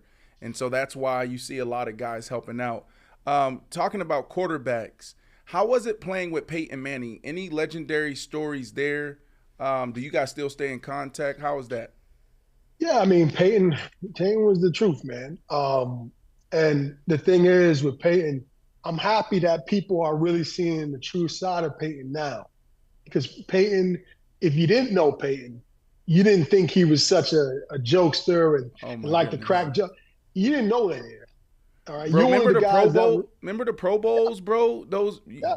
Oh my goodness. That's what I'm telling you is once you start getting into, behind the scenes of Peyton, then you understand this dude is cool, man. He out here cracking jokes. He kind of keep it light. And that's how Peyton was. Now, if you didn't know him and you just played against him, you see this guy who's super serious and he was in the books and into the film and you barely see him laugh or anything in the film and on the field, right? But that's who he was to other people who didn't know him. But now that you know him and now you're just seeing the other side of him, that's what made our team, so great and loose because Peyton was a guy where, he used to crack jokes, keep it loose, definitely take his job seriously. But to having a guy like that, lead that offense made my job so much easier. They're putting up all types of points. When did you know he was different? When did you know Peyton? Was there one moment where you're like, yo, this dude's different. He's next level. Well, I just, you know what? I got in there. I was a rookie. He was probably like 4 years in at that point. So for me, watching him from the very day one, it was no question in my mind. Like I'd never seen anything like that. Okay, well, what he was doing in practice, how he was facilitating everything, getting all the guys together offensively. Never seen anything like that. I honestly thought that's just how it was in the NFL. You know what I'm saying? So that's what I'm walking into. Okay. So, I have guys like Marvin Harrison, Reggie Wayne, Edgerrin James. I'm thinking this is just normal. All right. And then you go to another team and you don't see none of that. You're like, yo, wait a minute. Right. Last question before we let you go. I mean, Peyton Manning, my favorite quarterback of all time. I don't know if you guys know that. He's my favorite. Oh, I didn't know my that. favorite QB of all time. Big Peyton Manning fan. But I wonder, looking at the landscape of the league now, who's a QB that you are a big fan of? That you would say that if you were still playing and you were in your prime, who would you want as your QB? Oh, that's a tough question. First of all, I hate talking about quarterbacks. This is for the record, but I will, for you, indulge this question. I would say it would have to be. I would have to say it's Patrick Mahomes, and the reason why I would say that is because he finds a way to get it done. He honestly does, and he's not just a guy who just scrambles out of the pocket and just runs for 1,000,000 yards just because he can. He's a guy who likes to know, kind of stays in the pocket when he needs to. He can scramble to space to kill you downfield if he has to, or he'll scramble for the first down. And then when you see the guy has an ankle that's screwed up, no excuses, no explanations. He's going out there and still trying to get it done, playing as hard as he possibly can, and people are all game planning for him, right? He's a guy. He's a real one. Dog. All right, listen, I know Ashley said we're going to let you go, but I can't let you go without hitting these few things real quick, and you can be really quick, right? I like to get messy a little bit. I am taking you up on your offer. Ashley and I were coming to the Grove. You see how I did the bait? I baited him? Congratulations. Just to get that invite, because I was never invited. I hope you're happy you just set yourself up. I wasn't one of those. I probably can't even afford the fee. You go wish you didn't do that. But all right, here we go. Here we go real quick. What's your thoughts on the Hall of Fame? Because Well, look. I wish I was, last year was my year. I think everybody who becomes nominated to be that guy or a finalist wants to go in that year. It wasn't the time for me. Those folks who vote decided not to. I can't do anything about it. So this year, I'm up again. That's it. Here you go. I feel like you should have been everybody. At least 90% of the football world felt like you were a first ballot. Yeah. So that'll get done soon. All right, two more. Got to talk a little basketball. You're a big golfer. There's a lot. Y'all talk on the golf course? Absolutely. Y'all do. Look, bro, like, where is he going with this? He's like, where is he going with this? I don't know these questions either, so I'm just as confused. All right, so there's a lot of conversation on the golf course. Like he said, just how you get to know people. Met Michael Jordan through golf, right? And then also developed he said best friend. Not friend, best friend. Okay. Did y'all hear Scottie Pippen? Oh my God. Said? What's up with Scottie Pippen, big bro? What Scottie just said just now? Yeah, like last week. How did y'all respond? What were y'all talking about on the golf course about that? To be quite, I'll be honest with you. I'll be 100% with you right now. Right now. I hadn't talked to him about it. I hadn't even been on a golf. Be honest with you, I hadn't even been on a golf course in a month. I just had a newborn. She was just born. Oh, congratulations! Thank you very much. I'm over here changing diapers, swaddling, burping babies, swaddle, rocking, doing all types of. I'm doing all types of stuff. I hadn't got an opportunity to speak to him about it. I will, but that being said, I don't know what's wrong with Scott. I don't know. I honestly don't know. He wasn't saying none of this prior to the last dance. Right. All of a sudden it changed. Does it change like that? Something happened. I don't know. It don't make no sense to me. Does the GOAT listen to things like this? Do y'all, when things like this pop up, the debates and all of that, do y'all talk about these things on the golf course? I'm talking, man. Listen, we serious about the golf. We play golf. Now, do we talk about a little something here and there? We definitely do, but we ain't talking about that BS because that is BS. Yeah. It don't make no sense to even bring that up. Right. And MJ's my partner 99.9% of the time, so I don't need him to be upset and sculling the ball across the green, because me bringing up something that really don't even matter. All right. Well, I was going to ask you where you stand in this GOAT debate because you're a real one, right? Because you can be friends with people. He knows who the GOAT is. Yeah, I'm a MJ. I'm MJ. You Kobe though. right? No, I said MJ is the GOAT, but Kobe's my GOAT because I was too young to watch MJ play. Right. Like, I followed Kobe's career since he left high school and went into the draft. MJ, I know just history, but I was a baby when he was in his prime, so I wasn't able to actually experience that. But he's the GOAT for sure. For sure. Yeah. Now, I already know where you stand. MJ's your GOAT, right? Yeah. He's the great. He's changing it. Is there even a debate with LeBron and some of these others, or is it just no discussion? I don't think it's much of a discussion. I know there has to be a discussion because that's just what people in the media and what people do. You in the barbershop, you're going to have a conversation about something. That's just human nature. I get it.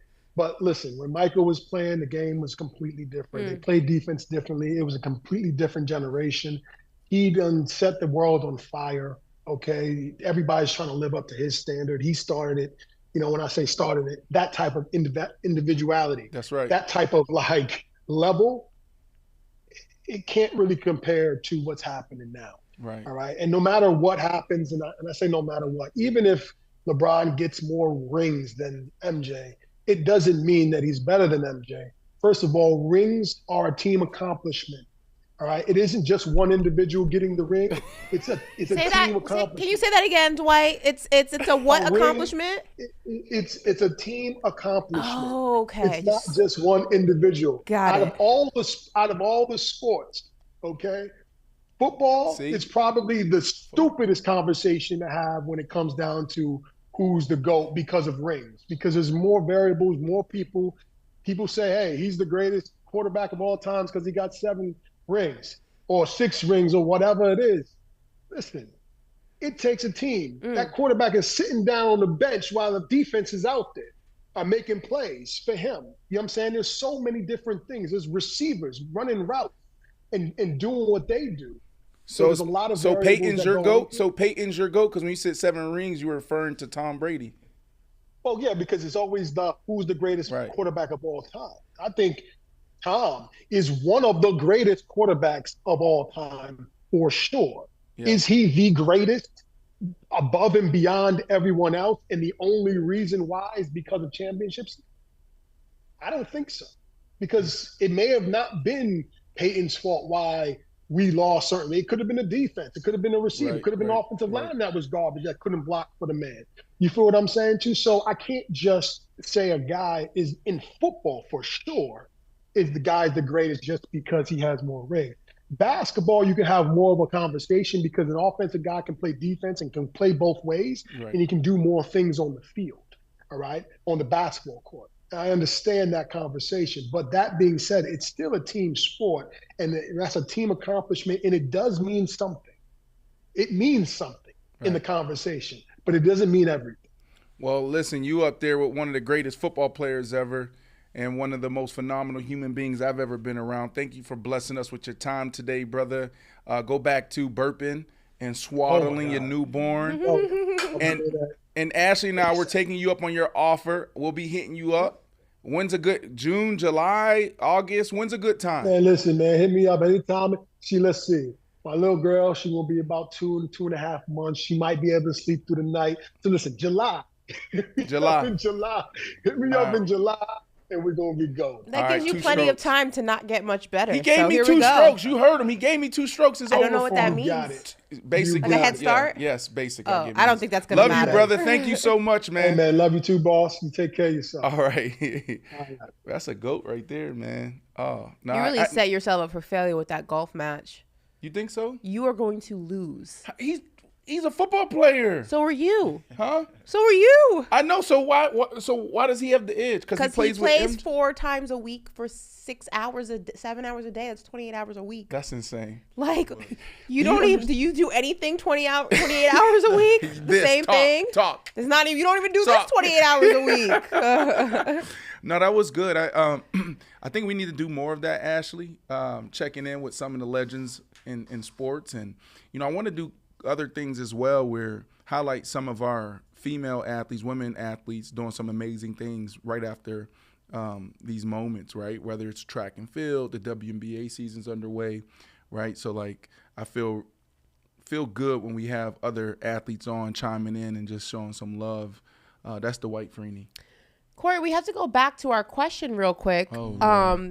It was a question posed by the chat, and we love when the chat gets involved with the show. And it was, which version of Brandon Marshall was the best? Was it Broncos Brandon Marshall? Was it Jets Brandon Marshall? Or was it Chicago Brandon Marshall?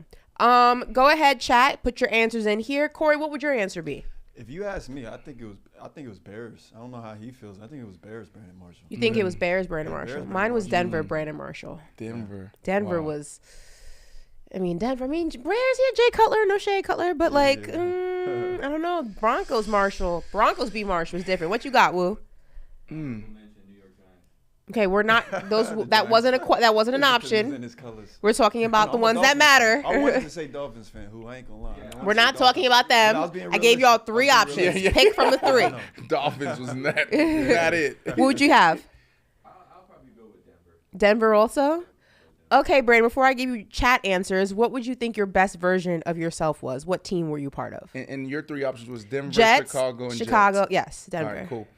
I would say the Jets. Really? Oh my God, I felt unstoppable. Wow. Because I heard someone say this before. I think it was Chico, my boxing trainer. He's a brother to me, and I think it was him years ago. He said, when an athlete's in his prime is when an athlete can think of something, tell his body or ask his body to do something, and it does it, right?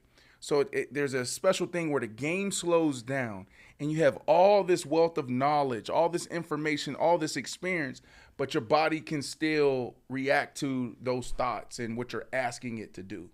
And so I was at the end of my prime, probably maybe even out of my prime, but oh my goodness, like I could do anything because a lot of times I was beating them in the film room, right? I'm like, damn, like, okay, when this corner is 3 yards off of me and he's shaded this way, that means he's going to bail. So now instead of me patting my feet at the start, I can just get right into it and I'm already in this blind spot. So now I get my separation 15 yards down the field.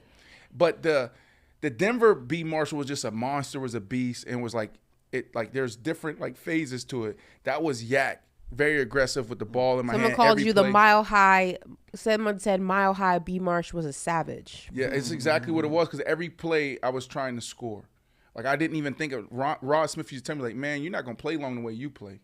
Wow. And I never understood that. And then I start changing it when I got to Chicago. Chicago B. Marsh, it was like prime.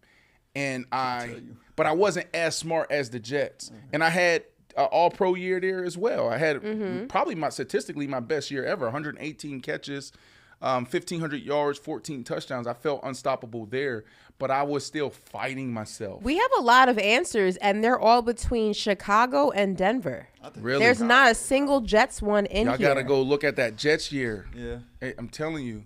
And what I loved about that Jets year, Ashley, like me and Ryan Fitzpatrick, like right now, let's say it was 8 p.m. on a Wednesday. Or Tuesday. It's Tuesday. Tonight, this is our off night. So he's looking at film today. We're going to install our game plan tomorrow, Wednesday. He's going to send me 20 different clips. He's going to send Eric Decker 20 different clips. He's going to ask us, what do we like? What do we want to do? And we just start exchanging this information. And that's what I loved about the game was the strategy and breaking it down that way. Okay, we got another question for you.